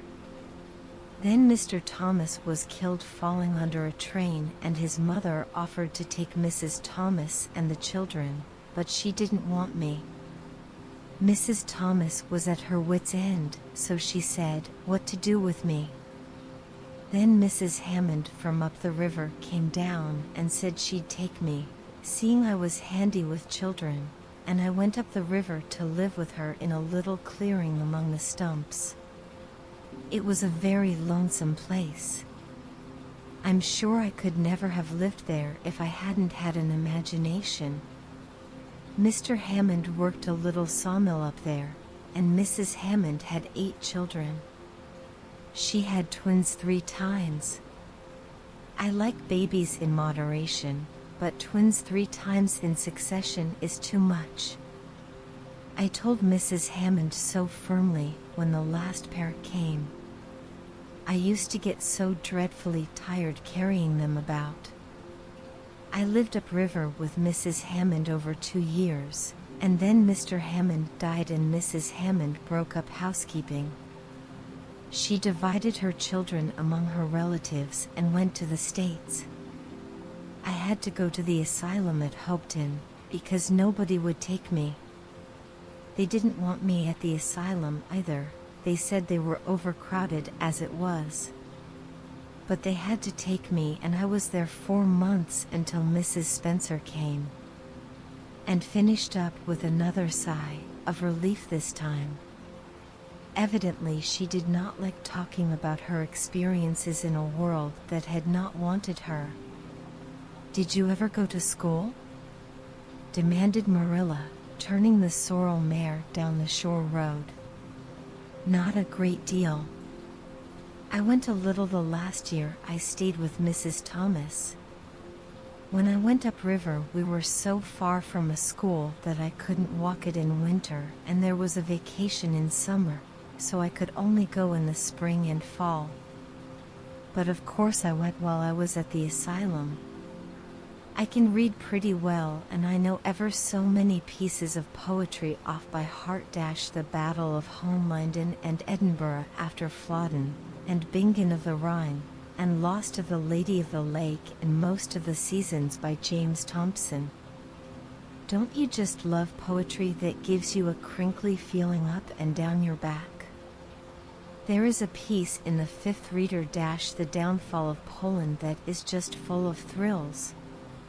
Of course, I wasn't in the 5th Reader, I was only in the 4th, but the big girls used to lend me theirs to read.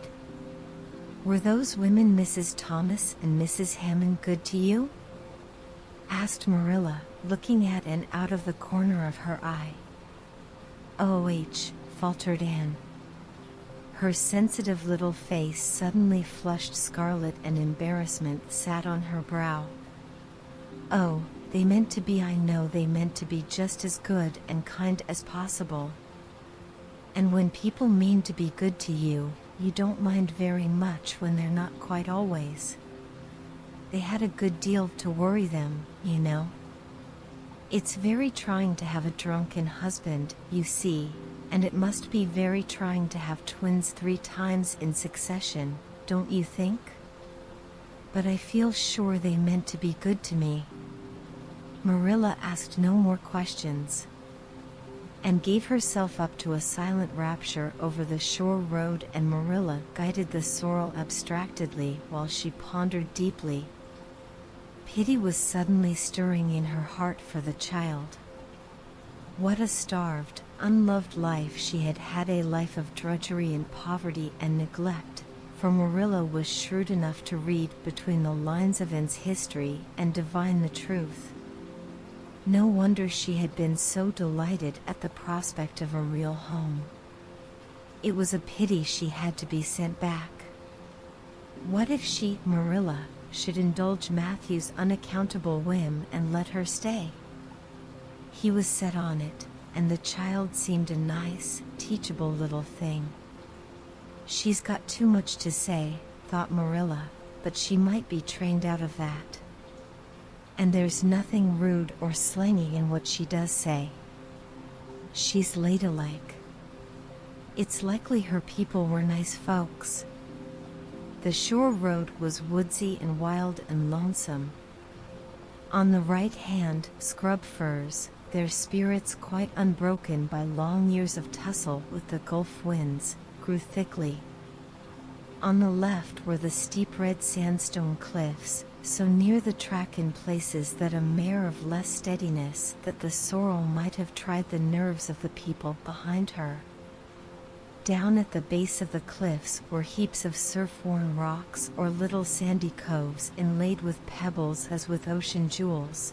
Beyond lay the sea, shimmering and blue, and over it soared the gulls, their pinions flashing silvery in the sunlight. "Isn't the sea wonderful?" said Anne, rousing from a long, wide-eyed silence. "Once, when I lived in Marysville, Mr. Thomas hired an express wagon and took us all to spend the day at the shore 10 miles away. I enjoyed every moment of that day, even if I had to look after the children all the time. I lived it over in happy dreams for years. But this shore is nicer than the Marysville shore. Aren't those gulls splendid? Would you like to be a gull?" "I think I would, that is, if I couldn't be a human girl. Don't you think it would be nice to wake up at sunrise and swoop down over the water and away out over that lovely blue all day, and then at night to fly back to one's nest? Oh, I can just imagine myself doing it. What big house is that just ahead, please?" "That's the White Sands Hotel. Mr. Kirk runs it, but the season hasn't begun yet. There are heaps of Americans come there for the summer. They think this shore is just about right." "I was afraid it might be Mrs. Spencer's place," said Anne mournfully. "I don't want to get there. Somehow, it will seem like the end of everything." Get there they did, however, in due season. Mrs. Spencer lived in a big yellow house at White Sands Cove, and she came to the door with surprise and welcome mingled on her benevolent face. "Dear, dear," she exclaimed, "you're the last folks I was looking for today, but I'm real glad to see you. You'll put your horse in? And how are you, Anne?" "I'm as well as can be expected, thank you," said Anne smilelessly. A blight seemed to have descended on her. "I suppose we'll stay a little while to rest the mare," said Marilla, "but I promised Matthew I'd be home early. The fact is, Mrs. Spencer, there's been a queer mistake somewhere, and I've come over to see where it is. We send word, Matthew and I, for you to bring us a boy from the asylum. We told your brother Robert to tell you we wanted a boy 10 or 11 years old." "Marilla Cuthbert, you don't say so," said Mrs. Spencer in distress. "Why, Robert sent word down by his daughter Nancy, and she said you wanted a girl, didn't she, Flora Jane?" appealing to her daughter who had come out to the steps. "She certainly did, Miss Cuthbert," corroborated Flora Jane earnestly. "I'm dreadful sorry," said Mrs. Spencer. "It's too bad, but it certainly wasn't my fault, you see, Miss Cuthbert. I did the best I could and I thought I was following your instructions. Nancy is a terrible flighty thing. I've often had to scold her well for her heedlessness." "It was our own fault," said Marilla resignedly. "We should have come to you ourselves and not left an important message to be passed along by word of mouth in that fashion. Anyhow, the mistake has been made and the only thing to do is to set it right. Can we send the child back to the asylum? I suppose they'll take her back, won't they?" "I suppose so," said Mrs. Spencer thoughtfully, "but I don't think it will be necessary to send her back. Mrs. Peter Blewett was up here yesterday, and she was saying to me how much she wished she'd sent by me for a little girl to help her. Mrs. Peter has a large family, you know, and she finds it hard to get help. And will be the very girl for you. I call it positively providential." Marilla did not look as if she thought Providence had much to do with the matter. Here was an unexpectedly good chance to get this unwelcome orphan off her hands, and she did not even feel grateful for it. She knew Mrs. Peter Blewett only by sight as a small, shrewish-faced woman without an ounce of superfluous flesh on her bones. But she had heard of her. A terrible worker and driver, Mrs. Peter was said to be, and discharged servant girls told fearsome tales of her temper and stinginess, and her family of pert, quarrelsome children. Marilla felt a qualm of conscience at the thought of handing and over to her tender mercies. "Well, I'll go in and we'll talk the matter over," she said. "And if there isn't Mrs. Peter coming up the lane this blessed minute," exclaimed Mrs. Spencer, bustling her guests through the hall into the parlor, where a deadly chill struck on them as if the air had been strained so long through dark green, closely drawn blinds that it had lost every particle of warmth it had ever possessed. "That is real lucky, for we can settle the matter right away. Take the armchair, Miss Cuthbert. And you sit here on the ottoman and don't wriggle. Let me take your hats. Flora Jane, go out and put the kettle on. Good afternoon, Mrs. Blewett. We were just saying how fortunate it was you happened along. Let me introduce you two ladies. Mrs. Blewett, Miss Cuthbert. Please excuse me for just a moment. I forgot to tell Flora Jane to take the buns out of the oven." Mrs. Spencer whisked away, after pulling up the blinds, and sitting mutely on the ottoman, with her hands clasped tightly in her lap, stared at Mrs. Blewett as one fascinated. Was she to be given into the keeping of this sharp-faced, sharp-eyed woman? She felt a lump coming up in her throat and her eyes smarted painfully. She was beginning to be afraid she couldn't keep the tears back when Mrs. Spencer returned, flushed and beaming, quite capable of taking any and every difficulty, physical, mental or spiritual, into consideration and settling it out of hand. "It seems there's been a mistake about this little girl, Mrs. Blewett," she said. "I was under the impression that Mr. and Miss Cuthbert wanted a little girl to adopt. I was certainly told so. But it seems it was a boy they wanted. So if you're still of the same mind you were yesterday, I think she'll be just the thing for you." Mrs. Blewett darted her eyes over and from head to foot. "How old are you and what's your name?" she demanded.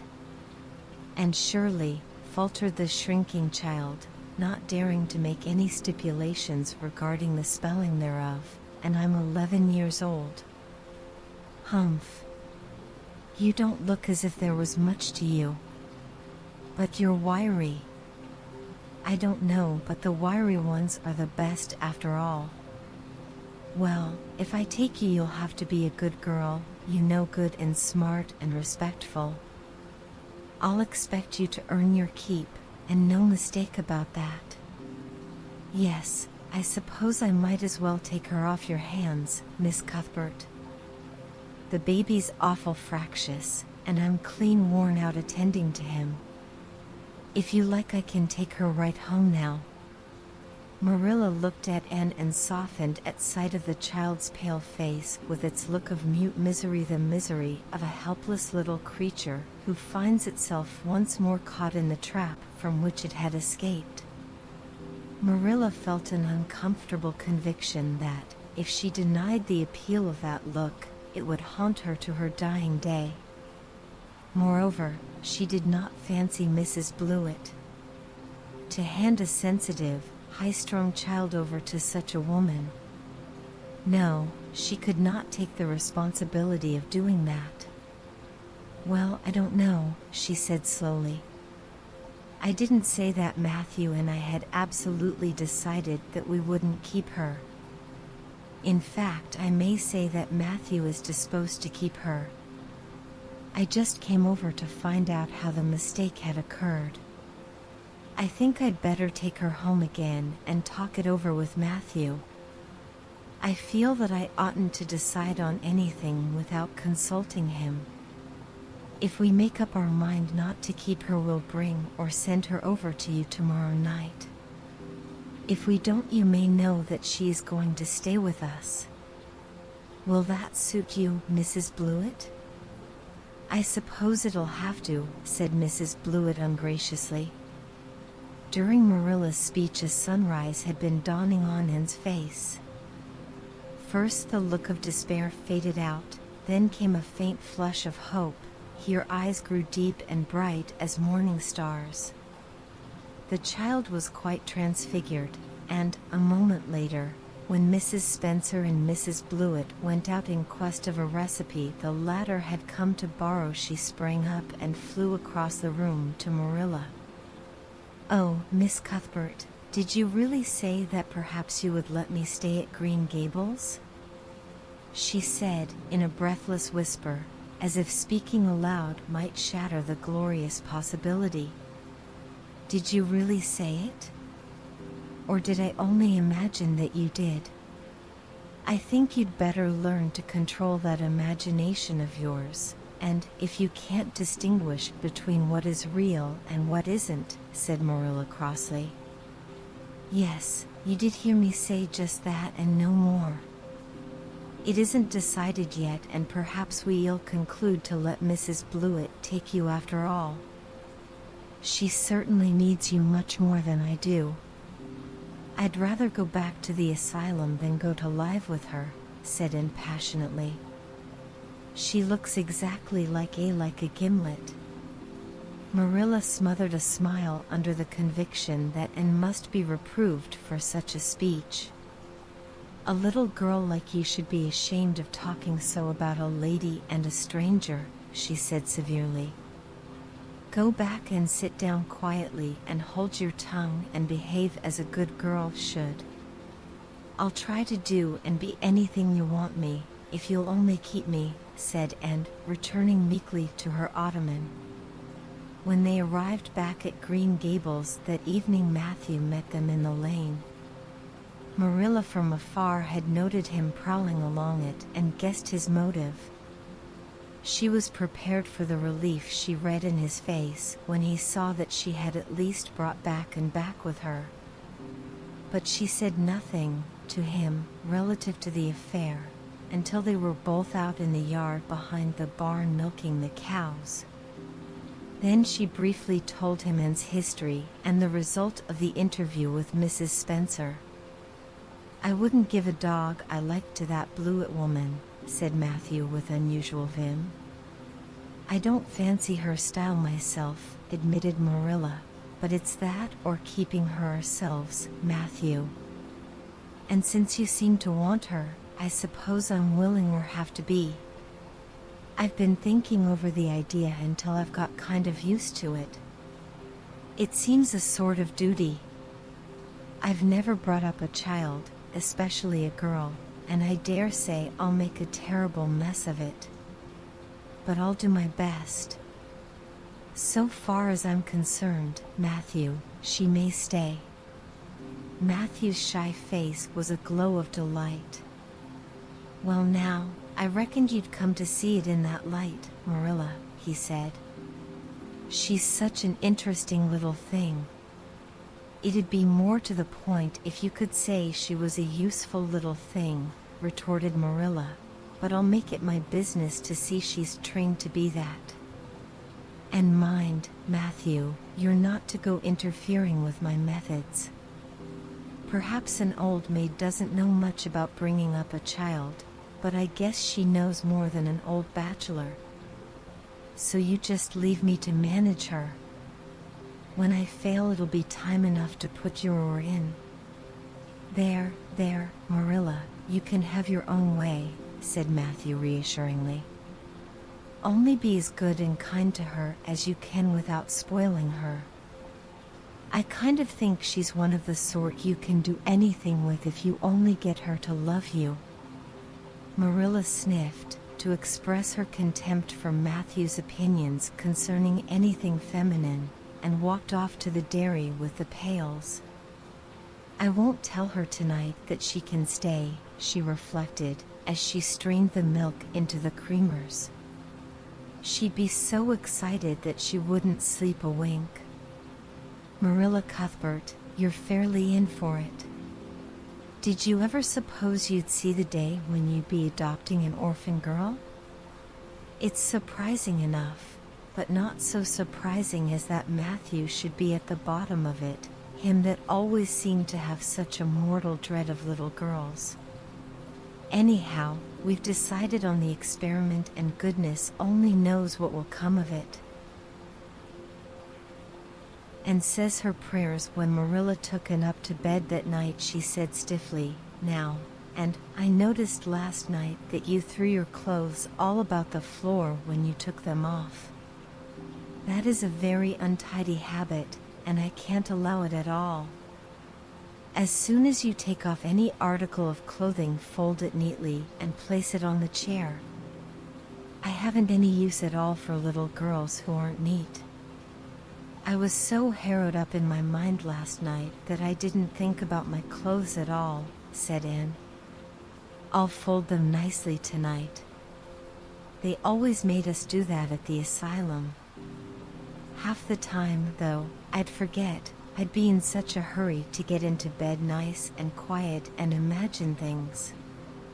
You'll have to remember a little better if you stay here, admonished Marilla. There, that looks something like. Say your prayers now and get into bed. I never say any prayers, announced Anne. Marilla looked horrified astonishment. Why, and what do you mean? Were you never taught to say your prayers? God always wants little girls to say their prayers. Don't you know who God is, Anne? God is a spirit, infinite, eternal and unchangeable, in his being, wisdom, power, holiness, justice, goodness, and truth, responded and promptly and glibly. Marilla looked rather relieved. So you do know something then, thank goodness. You're not quite a heathen. Where did you learn that? Oh, at the asylum Sunday school. They made us learn the whole catechism. I liked it pretty well. There's something splendid about some of the words. Infinite, eternal, and unchangeable. Isn't that grand?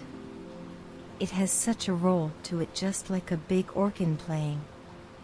You couldn't quite call it poetry, I suppose, but it sounds a lot like it, doesn't it? We're not talking about poetry, and we are talking about saying your prayers. Don't you know it's a terrible, wicked thing not to say your prayers every night? I'm afraid you are a very bad little girl. You'd find it easier to be bad than good if you had red hair, said Anne reproachfully. People who haven't red hair don't know what trouble is. Mrs. Thomas told me that God made my hair red on purpose, and I've never cared about him since. And anyhow, I'd always be too tired at night to bother saying prayers. People who have to look after twins can't be expected to say their prayers. Now, do you honestly think they can? Marilla decided that Anne's religious training must be begun at once. Plainly, there was no time to be lost. You must say your prayers while you are under my roof, Anne. Why, of course, if you want me to, assented Anne cheerfully. I'd do anything to oblige you. But you'll have to tell me what to say for this once. After I get into bed, I'll imagine out a real nice prayer to say always. I believe that it will be quite interesting, now that I come to think of it. You must kneel down, said Marilla in embarrassment. Anne knelt at Marilla's knee and looked up gravely. Why must people kneel down to pray? If I really wanted to pray, I'll tell you what I'd do. I'd go out into a great big field all alone, or into the deep, deep woods, and I'd look up into the sky, up into that lovely blue sky that looks as if there was no end to its blueness. And then I'd just feel a prayer. Well, I'm ready. What am I to say? Marilla felt more embarrassed than ever. She had intended to teach in the childish classic, "Now I lay me down to sleep."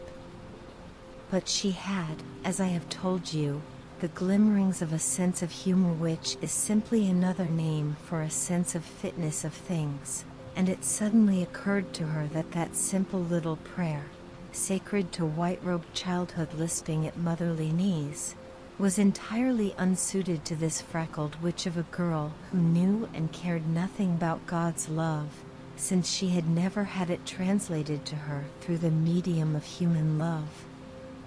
"You're old enough to pray for yourself, and," she said finally, "just thank God for your blessings and ask him humbly for the things you want." "Well, I'll do my best," promised Anne, burying her face in Marilla's lap. "Gracious Heavenly Father, that's the way the ministers say it in church, so I suppose it's all right in private prayer, isn't it?" she interjected, lifting her head for a moment. "Gracious Heavenly Father, I thank thee for the white way of delight and the lake of shining waters and Bonnie and the Snow Queen.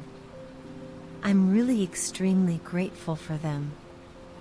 And that's all the blessings I can think of just now to thank thee for.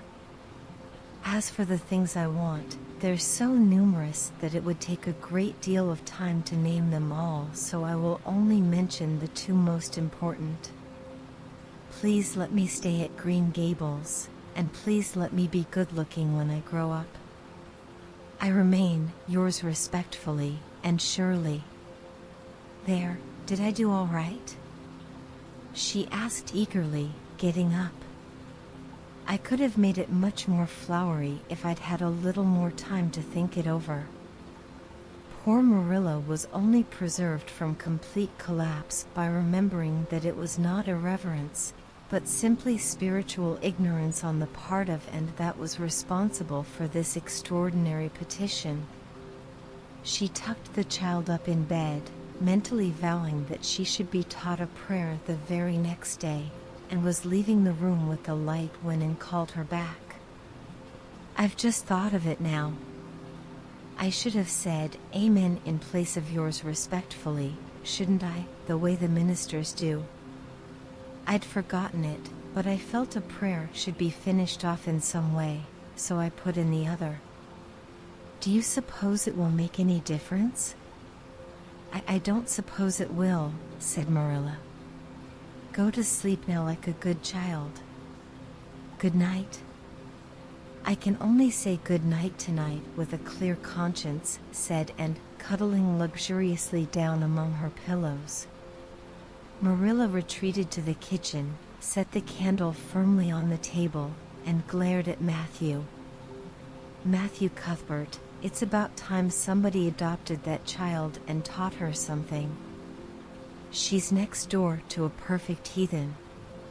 Will you believe that she never said a prayer in her life till tonight? I'll send her to the manse tomorrow and borrow the Peep of the Day series, that's what I'll do. And she shall go to Sunday school just as soon as I can get some suitable clothes made for her. I foresee that I shall have my hands full. Well, we can't get through this world without our share of trouble. I've had a pretty easy life of it so far, but my time has come at last, and I suppose I'll just have to make the best of it." For reasons best known to herself, Marilla did not tell Anne that she was to stay at Green Gables until the next afternoon. During the forenoon she kept the child busy with various tasks and watched over her with a keen eye while she did them. By noon she had concluded that Anne was smart and obedient, willing to work and quick to learn. Her most serious shortcoming seemed to be a tendency to fall into daydreams in the middle of a task and forget all about it until such time as she was sharply recalled to earth by a reprimand or a catastrophe. When Anne had finished washing the dinner dishes, she suddenly confronted Marilla with the air and expression of one desperately determined to learn the worst. Her thin little body trembled from head to foot, her face flushed and her eyes dilated until they were almost black. She clasped her hands tightly and said in an imploring voice, "Oh, please, Miss Cuthbert, won't you tell me if you are going to send me away or not? I've tried to be patient all the morning, but I really feel that I cannot bear not knowing any longer. It's a dreadful feeling. Please tell me." "You haven't scalded the dishcloth in clean hot water as I told you to do," said Marilla immovably. "Just go and do it before you ask any more questions," and went and attended to the dishcloth. Then she returned to Marilla and fastened imploring eyes on the latter's face. "Well," said Marilla, unable to find any excuse for deferring her explanation longer, "I suppose I might as well tell you. Matthew and I have decided to keep you, that is, if you will try to be a good little girl and show yourself grateful." "Why, child, whatever is the matter?" "I'm crying," said Anne in a tone of bewilderment. "I can't think why. I'm glad as glad can be. Oh, glad doesn't seem the right word at all. I was glad about the White Way and the cherry blossoms, but this... Oh, it's something more than glad. I'm so happy. I'll try to be so good. It will be uphill work, I expect, for Mrs. Thomas often told me I was desperately wicked. However, I'll do my very best. But can you tell me why I'm crying? I suppose it's because you're all excited and worked up," said Marilla disapprovingly. "Sit down on that chair and try to calm yourself. I'm afraid you both cry and laugh far too easily. Yes, you can stay here and we will try to do right by you. You must go to school, but it's only a fortnight till vacation, so it isn't worthwhile for you to start before it opens again in September." "What am I to call you?" asked Anne. "Shall I always say Miss Cuthbert? Can I call you Aunt Marilla?" "No, you'll call me just plain Marilla. I'm not used to being called Miss Cuthbert, and it would make me nervous. It sounds awfully disrespectful to just say Marilla," protested Anne. "I guess there'll be nothing disrespectful in it if you're careful to speak respectfully. Everybody, young and old, in Avonlea calls me Marilla except the minister. He says Miss Cuthbert when he thinks of it. I'd love to call you Aunt Marilla, said Anne wistfully. I've never had an aunt or any relation at all, not even a grandmother. It would make me feel as if I really belonged to you. Can't I call you Aunt Marilla? No. I'm not your aunt, and I don't believe in calling people names that don't belong to them. But we could imagine you were my aunt. I couldn't, said Marilla grimly. Do you never imagine things different from what they really are? Asked Anne wide-eyed. No. Oh. And drew a long breath.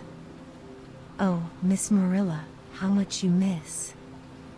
I don't believe in imagining things different from what they really are, retorted Marilla.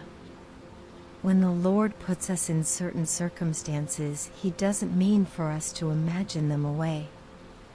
And that reminds me. Go into the sitting room, and be sure your feet are clean, and don't let any flies in, and bring me out the illustrated card that's on the mantelpiece. The Lord's Prayer is on it, and you'll devote your spare time this afternoon to learning it off by heart. There's to be no more of such praying as I heard last night. I suppose I was very awkward, said Anne apologetically, but then, you see, I'd never had any practice. You couldn't really expect a person to pray very well the first time she tried, could you? I thought out a splendid prayer after I went to bed, just as I promised you I would. It was nearly as long as a minister's and so poetical. But would you believe it? I couldn't remember one word when I woke up this morning. And I'm afraid I'll never be able to think to another one as good. Somehow, things never are so good when they're thought out a second time. Have you ever noticed that? Here is something for you to notice, Anne. When I tell you to do a thing, I want you to obey me at once and not stand stock still and discourse about it. Just you go and do as I bid you. And promptly departed for the sitting room across the hall. She failed to return. After waiting 10 minutes, Marilla laid down her knitting and marched after her with a grim expression. She found Anne standing motionless before a picture hanging on the wall between the two windows, with her eyes asta with dreams. The white and green light strained through apple trees and clustering vines outside fell over the wrapped little figure with a half-unearthly radiance. And whatever are you thinking of? Demanded Marilla sharply, and came back to earth with a start. That, she said, pointing to the picture, a rather vivid chromo entitled, Christ Blessing Little Children, and I was just imagining I was one of them, that I was the little girl in the blue dress, standing off by herself in the corner as if she didn't belong to anybody like me. She looks lonely and sad, don't you think? I guess she hadn't any father or mother of her own. But she wanted to be blessed, too, so she just crept shyly up on the outside of the crowd, hoping nobody would notice her except him. I'm sure I know just how she felt. Her heart must have beat and her hands must have got cold, like mine did when I asked you if I could stay. She was afraid he mightn't notice her. But it's likely he did, don't you think? I've been trying to imagine it all out, her edging a little nearer all the time until she was quite close to him, and then he would look at her and put his hand on her hair, and oh, such a thrill of joy as would run over her. But I wish the artist hadn't painted him so sorrowful looking. All his pictures are like that, if you've noticed. But I don't believe he could really have looked so sad, or the children would have been afraid of him. And, said Marilla, wondering why she had not broken into this speech long before, you shouldn't talk that way. It's irreverent, positively irreverent." Anne's eyes marveled. "Why, I felt just as reverent as could be." "I'm sure I didn't mean to be irreverent." "Well, I don't suppose you did, but it doesn't sound right to talk so familiarly about such things. And another thing. And when I send you after something, you're to bring it at once and not fall into mooning and imagining before pictures. Remember that. Take that card and come right to the kitchen. Now, sit down in the corner and learn that prayer off by heart. And set the card up against the jug full of apple blossoms she had brought in to decorate the dinner table." Marilla had eyed that decoration askance, but had said nothing, propped her chin on her hands, and fell to studying it intently for several silent minutes. "I like this," she announced at length. "It's beautiful. I've heard it before. I heard the superintendent of the asylum Sunday school say it over once. But I didn't like it then. He had such a cracked voice, and he prayed it so mournfully. I really felt sure he thought praying was a disagreeable duty. This isn't poetry, but it makes me feel just the same way poetry does. Our Father who art in heaven, hallowed be thy name. That is just like a line of music. Oh, I'm so glad you thought of making me learn this, Miss Marilla." "Well, learn it and hold your tongue," said Marilla shortly, and tipped the vase of apple blossoms near enough to bestow a soft kiss on a pink-cupped butt, and then studied diligently for some moments longer. "Marilla," she demanded presently, "do you think that I shall ever have a bosom friend in Avonlea?" What kind of friend?" "A bosom friend, an intimate friend, you know, a really kindred spirit to whom I can confide my inmost soul. I've dreamed of meeting her all my life. I never really supposed I would, but so many of my loveliest dreams have come true all at once that perhaps this one will, too." "Do you think it's possible?" "Diana Barry lives over at Orchard Slope, and she's about your age. She's a very nice little girl, and perhaps she will be a playmate for you when she comes home. She's visiting her aunt over at Carmody just now. You'll have to be careful how you behave yourself, though. Mrs. Barry is a very particular woman. She won't let Diana play with any little girl who isn't nice and good." And looked at Marilla through the apple blossoms, her eyes aglow with interest. "What is Diana like? Her hair isn't red, is it?" "Oh, I hope not. It's bad enough to have red hair myself, but I positively couldn't endure it in a bosom friend. Diana is a very pretty little girl. She has black eyes and hair and rosy cheeks. And she is good and smart, which is better than being pretty." Marilla was as fond of morals as the Duchess in Wonderland, and was firmly convinced that one should be tacked on to every remark made to a child who was being brought up. But Anne waved the moral inconsequently aside and seized only on the delightful possibilities before it. "Oh, I'm so glad she's pretty. Next to being beautiful oneself, Anne, that's impossible in my case. It would be best to have a beautiful bosom friend. When I lived with Mrs. Thomas, she had a bookcase in her sitting room with glass doors. There weren't any books in it. Mrs. Thomas kept her best china and her preserves there when she had any preserves to deep. One of the doors was broken. Mr. Thomas smashed it one night when he was slightly intoxicated. But the other was whole, and I used to pretend that my reflection in it was another little girl who lived in it. I called her Katie Maurice, and we were very intimate. I used to talk to her by the hour, especially on Sunday, and tell her everything. Katie was the comfort and consolation of my life. We used to pretend that the bookcase was enchanted and that if I only knew the spell I could open the door and step right into the room where Katie Maurice lived, instead of into Mrs. Thomas's shelves of preserves and china.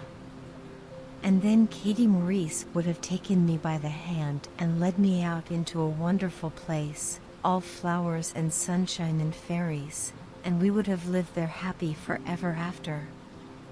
When I went to live with Mrs. Hammond, it just broke my heart to leave Katie Maurice.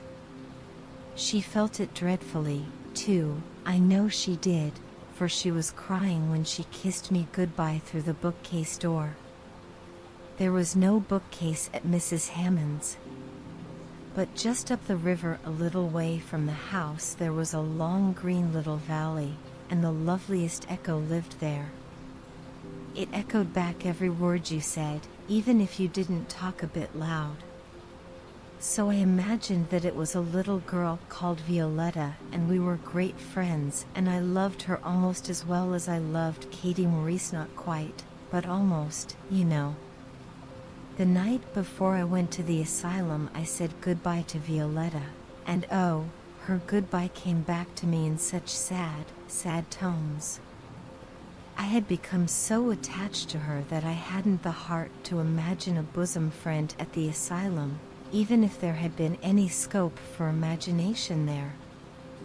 I think it's just as well there wasn't, said Marilla drearily. I don't approve of such goings-on. You seem to half believe your own imaginations. It will be well for you to have a real live friend to put such nonsense out of your head. But don't let Mrs. Barry hear you talking about your Katie Maurices and your Violettas, or she'll think you tell stories. Oh, I won't. I couldn't talk of them to everybody. Their memories are too sacred for that.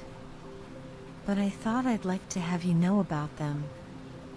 Oh, look, here's a big bee just tumbled out of an apple blossom. Just think what a lovely place to live in, an apple blossom. Fancy going to sleep in it when the wind was rocking it. If I wasn't a human girl, I think I'd like to be a bee and live among the flowers. Yesterday you wanted to be a seagull, sniffed Marilla. I think you are very fickle-minded. I told you to learn that prayer and not talk. But it seems impossible for you to stop talking if you've got anybody that will listen to you.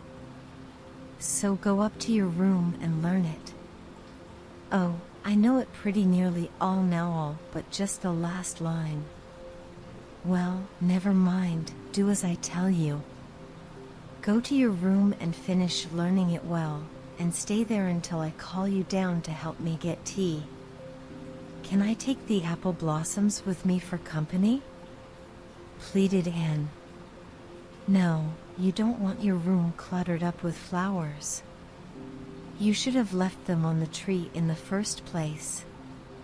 I did feel a little that way, too, said Anne. I kind of felt I shouldn't shorten their lovely lives by picking them. I wouldn't want to be picked if I were an apple blossom. But the temptation was irresistible.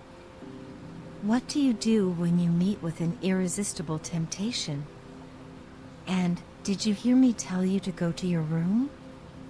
Anne sighed, retreated to the east gable, and sat down in a chair by the window. There, I know this prayer. I learned that last sentence coming upstairs. Now I'm going to imagine things into this room so that they'll always stay imagined.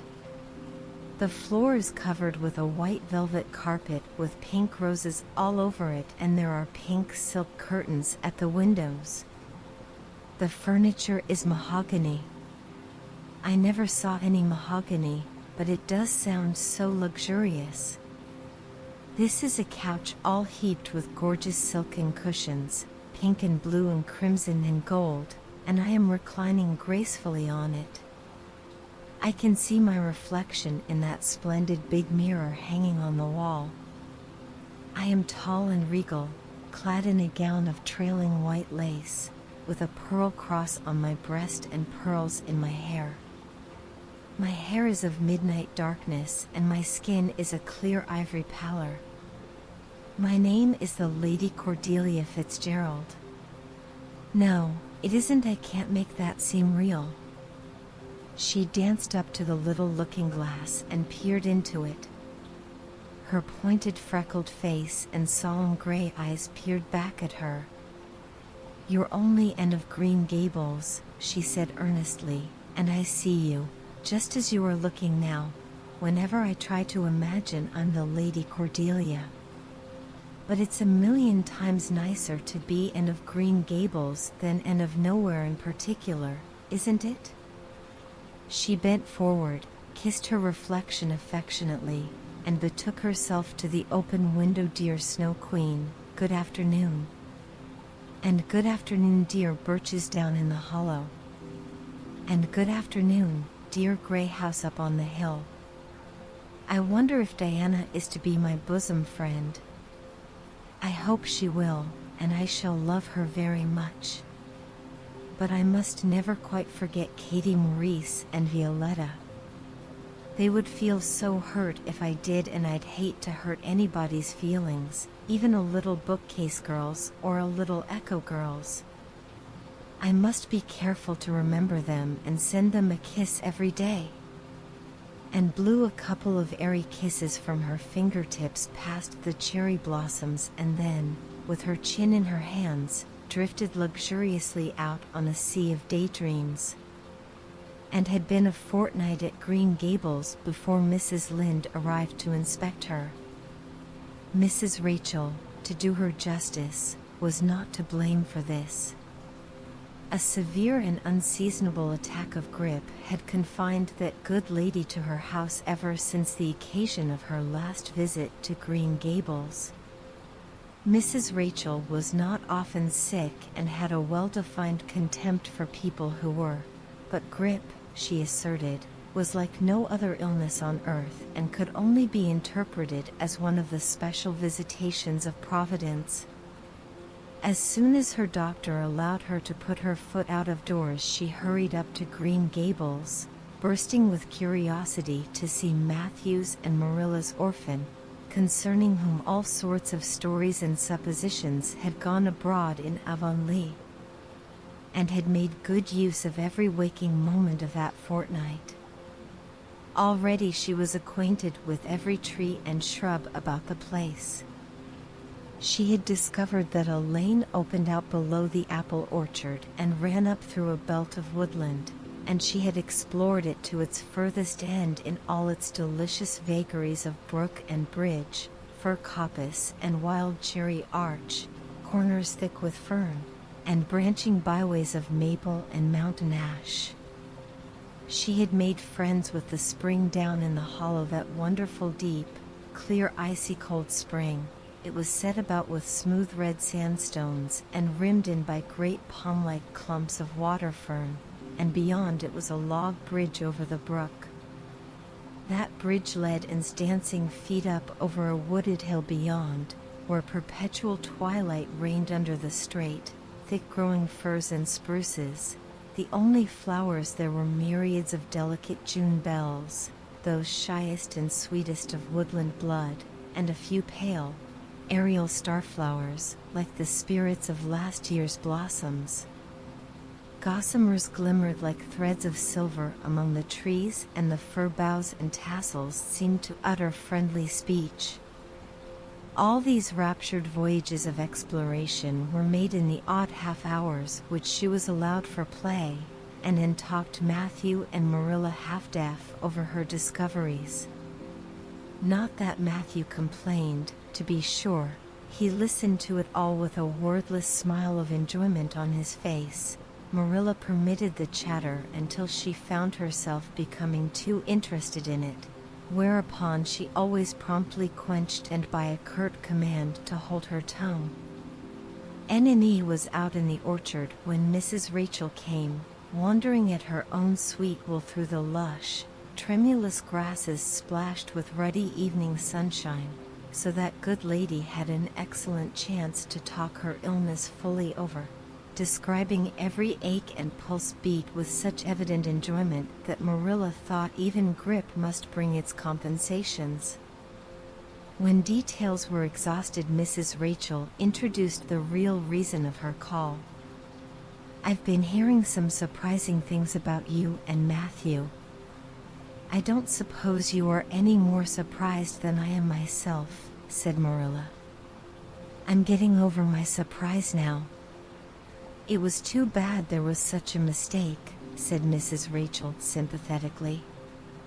"Couldn't you have sent her back?" "I suppose we could, but we decided not to. Matthew took a fancy to her. And I must say I like her myself, although I admit she has her faults.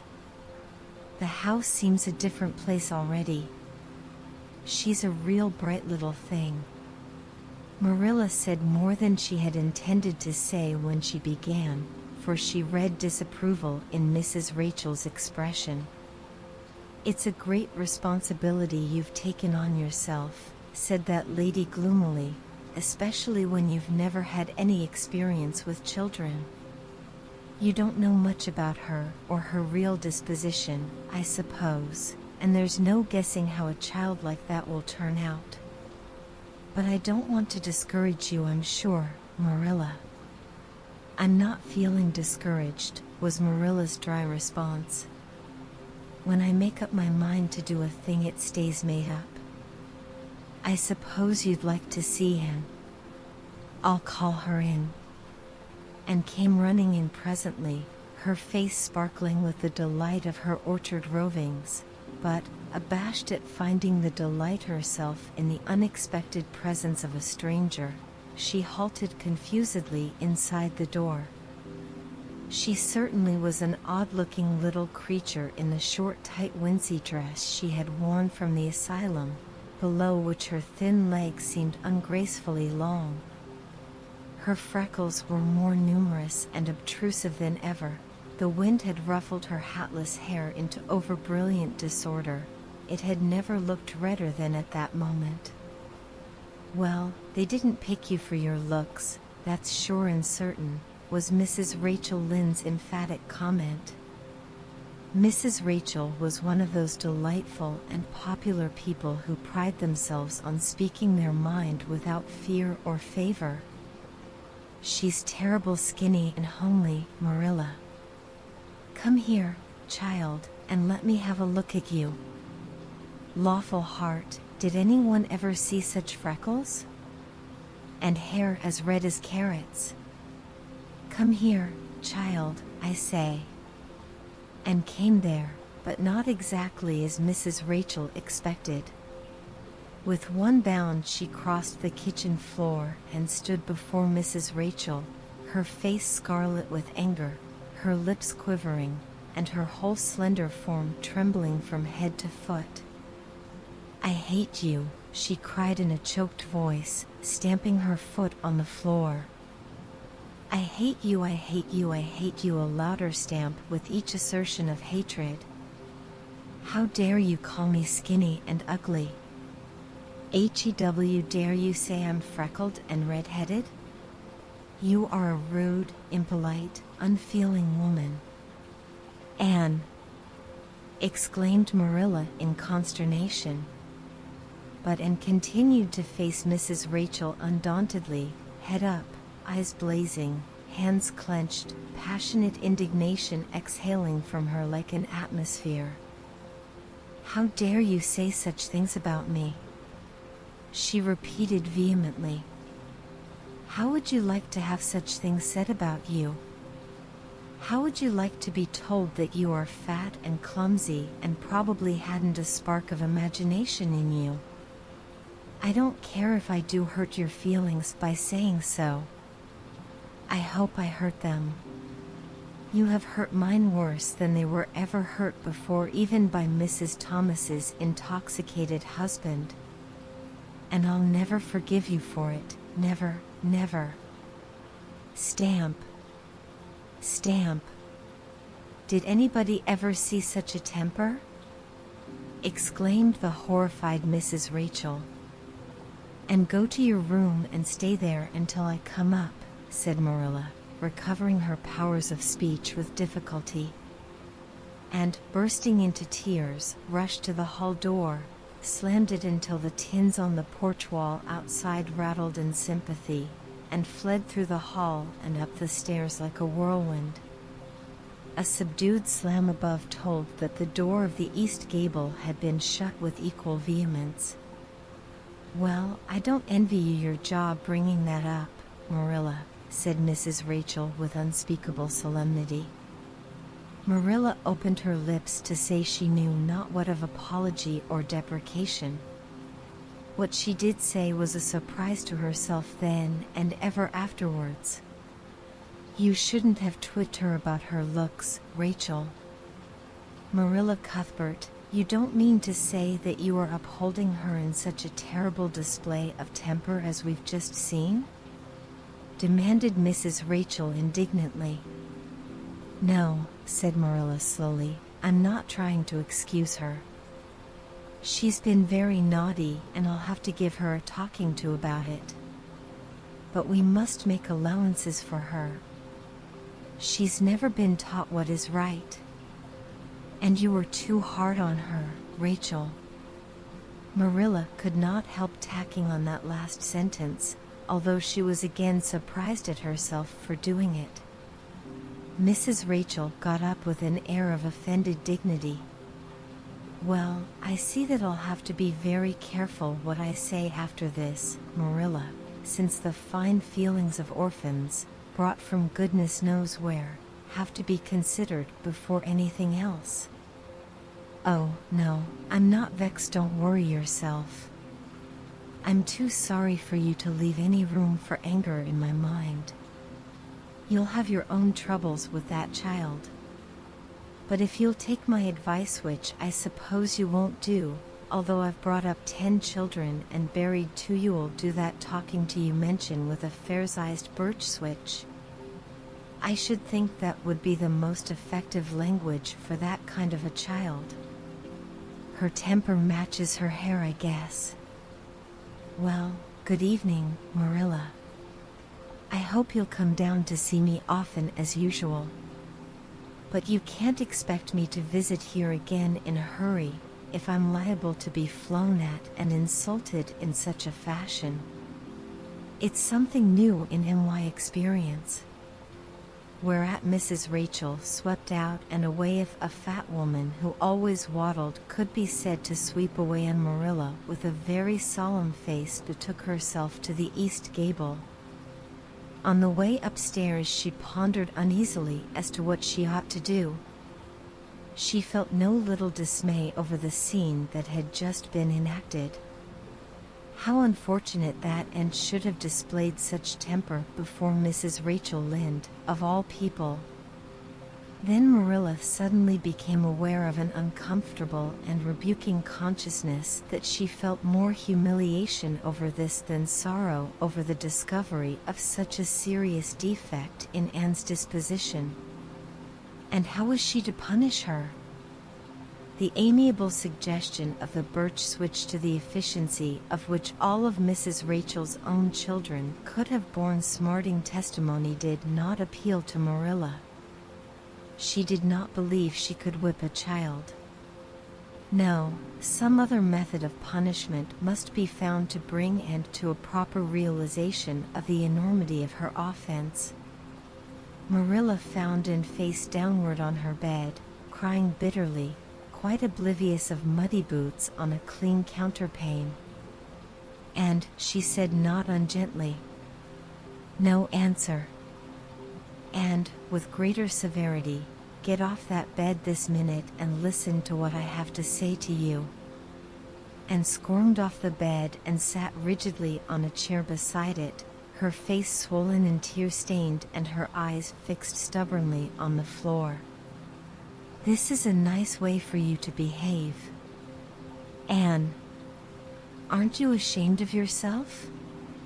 "She hadn't any right to call me ugly and red-headed," retorted Anne, evasive and defiant. You hadn't any right to fly into such a fury and talk the way you did to her, Anne. I was ashamed of you, thoroughly ashamed of you. I wanted you to behave nicely to Mrs. Lynde, and instead of that you have disgraced me. I'm sure I don't know why you should lose your temper like that just because Mrs. Lynde said you were red-haired and homely. You say it yourself often enough. Oh, but there's such a difference between saying a thing yourself and hearing other people say it, wailed Anne. You may know a thing is so, but you can't help hoping other people don't quite think it is. I suppose you think I have an awful temper, but I couldn't help it. When she said those things, something just rose right up in me and choked me. I had to fly out at her.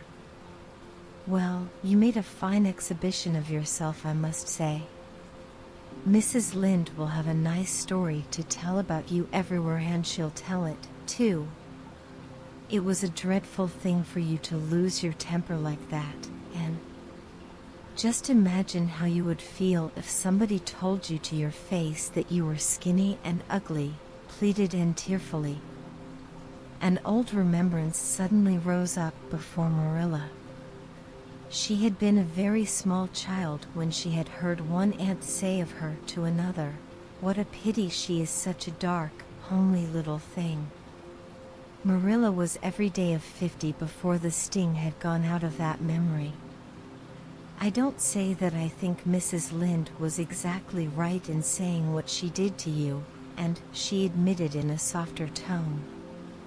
Rachel is too outspoken. But that is no excuse for such behavior on your part. She was a stranger and an elderly person, and my visitor, all three very good reasons why you should have been respectful to her. You were rude and saucy, and Marilla had a saving inspiration of punishment. You must go to her and tell her you are very sorry for your bad temper and ask her to forgive you. I can never do that, said Anne determinedly and darkly. You can punish me in any way you like, Marilla. You can shut me up in a dark, damp dungeon inhabited by snakes and toads, and feed me only on bread and water, and I shall not complain. But I cannot ask Mrs. Lynde to forgive me. We're not in the habit of shutting people up in dark, damp dungeons, said Marilla drily, especially as they're rather scarce in Avonlea. But apologize to Mrs. Lynde you must and shall, and you'll stay here in your room until you can tell me you're willing to do it. I shall have to stay here forever then, said Anne mournfully, because I can't tell Mrs. Lynde I'm sorry I said those things to her. How can I? I'm not sorry. I'm sorry I vexed you, but I'm glad I told her just what I did. It was a great satisfaction. I can't say I'm sorry when I'm not, can I? I can't even imagine I'm sorry. Perhaps your imagination will be in better working order by the morning, said Marilla, rising to depart. You'll have the night to think over your conduct in and come to a better frame of mind. You said you would try to be a very good girl if we kept you at Green Gables, but I must say it hasn't seemed very much like it this evening. Leaving this Parthian shaft to rankle in Anne's stormy bosom, Marilla descended to the kitchen, grievously troubled in mind and vexed in soul. She was as angry with herself as with Anne, because, whenever she recalled Mrs. Rachel's dumbfounded countenance, her lips twitched with amusement, and she felt a most reprehensible desire to laugh. Marilla said nothing to Matthew about the affair that evening, but when Anne proved still refractory the next morning, an explanation had to be made to account for her absence from the breakfast table. Marilla told Matthew the whole story, taking pains to impress him with a due sense of the enormity of Anne's behavior. It's a good thing Rachel Lynde got a calling down. She's a meddlesome old gossip, was Matthew's consolatory rejoinder. Matthew Cuthbert, I'm astonished at you. You know that Anne's behavior was dreadful, and yet you take her part. I suppose you'll be saying next thing that she oughtn't to be punished at all. Well, now, no, not exactly, said Matthew uneasily. I reckon she ought to be punished a little. But don't be too hard on her, Marilla. Recollect she hasn't ever had anyone to teach her right. You're going to give her something to eat, aren't you? When did you ever hear of me starving people into good behavior? Demanded Marilla indignantly. She'll have her meals regular, and I'll carry them up to her myself. But she'll stay up there until she's willing to apologize to Mrs. Lynde, and that's final, Matthew. Breakfast, dinner, and supper were very silent meals for and still remained obdurate. After each meal, Marilla carried a well-filled tray to the east gable and brought it down later on, not noticeably depleted. Matthew eyed its last descent with a troubled eye. Hadn't eaten anything at all? When Marilla went up that evening to bring the cows from the back pasture, Matthew, who had been hanging about the barns and watching, slopped into the house with the air of a burglar and crept upstairs. As a general thing, Matthew gravitated between the kitchen and the little bedroom off the hall where he slept. Once in a while he ventured uncomfortable into the parlor or sitting room when the minister came to tea. But he had never been upstairs in his own house since the spring he helped Marilla paper the spare bedroom, and that was 4 years ago. He tiptoed along the hall and stood for several minutes outside the door of the east gable before he summoned courage to tap on it with his fingers and then opened the door to peep in, and was sitting on the yellow chair by the window gazing mournfully out into the garden. Very small and unhappy she looked, and Matthew's heart smote him.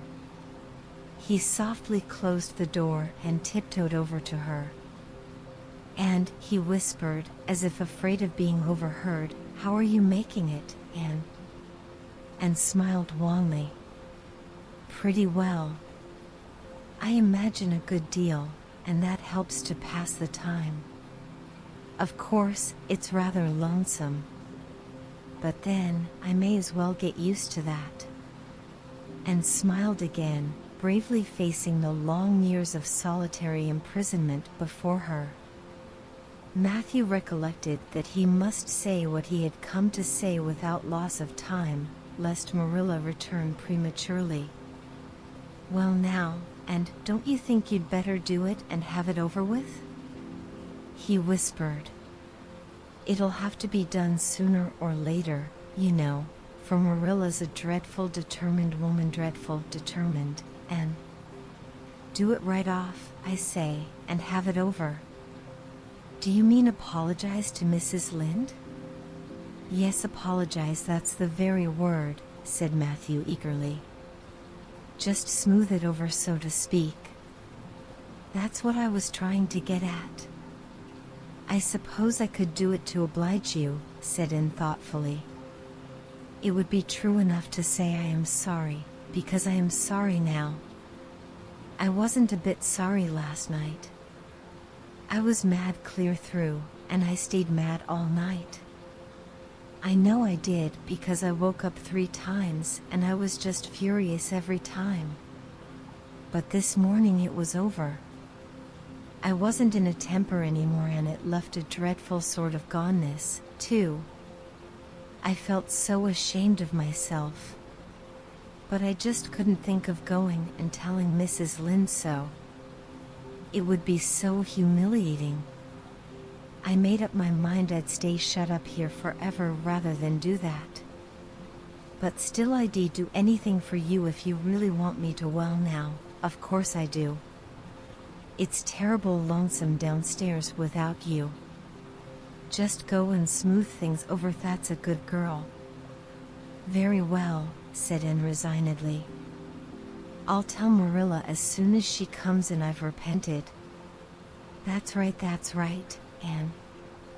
But don't tell Marilla I said anything about it. She might think I was putting my oar in, and I promised not to do that. Wild horses won't drag the secret from me, promised and solemnly. How would wild horses drag a secret from a person anyhow? But Matthew was gone, scared at his own success. He fled hastily to the remotest corner of the horse pasture lest Marilla should suspect what he had been up to. Marilla herself, upon her return to the house, was agreeably surprised to hear a plaintive voice calling Marilla over the banisters. "Well?" she said, going into the hall. "I'm sorry I lost my temper and said rude things, and I'm willing to go and tell Mrs. Lynde so." "Very well." Marilla's crispness gave no sign of her relief. She had been wondering what under the canopy she should do if and did not give in. "I'll take you down after milking." Accordingly, after milking, behold Marilla and Anne walking down the lane, the former erect and triumphant, the latter drooping and dejected. But halfway down Anne's dejection vanished as if by enchantment. She lifted her head and stepped lightly along, her eyes fixed on the sunset sky, and an air of subdued exhilaration about her. Marilla beheld the change disapprovingly. This was no meek penitent such as it behooved her to take into the presence of the offended Mrs. Lynde. "What are you thinking of, Anne?" she asked sharply. "I'm imagining out what I must say to Mrs. Lynde," answered Anne dreamily. This was satisfactory, or should have been so. But Marilla could not rid herself of the notion that something in her scheme of punishment was going askew, and had no business to look so rapt and radiant. Rapt and radiant, and continued until they were in the very presence of Mrs. Lynde, who was sitting knitting by her kitchen window.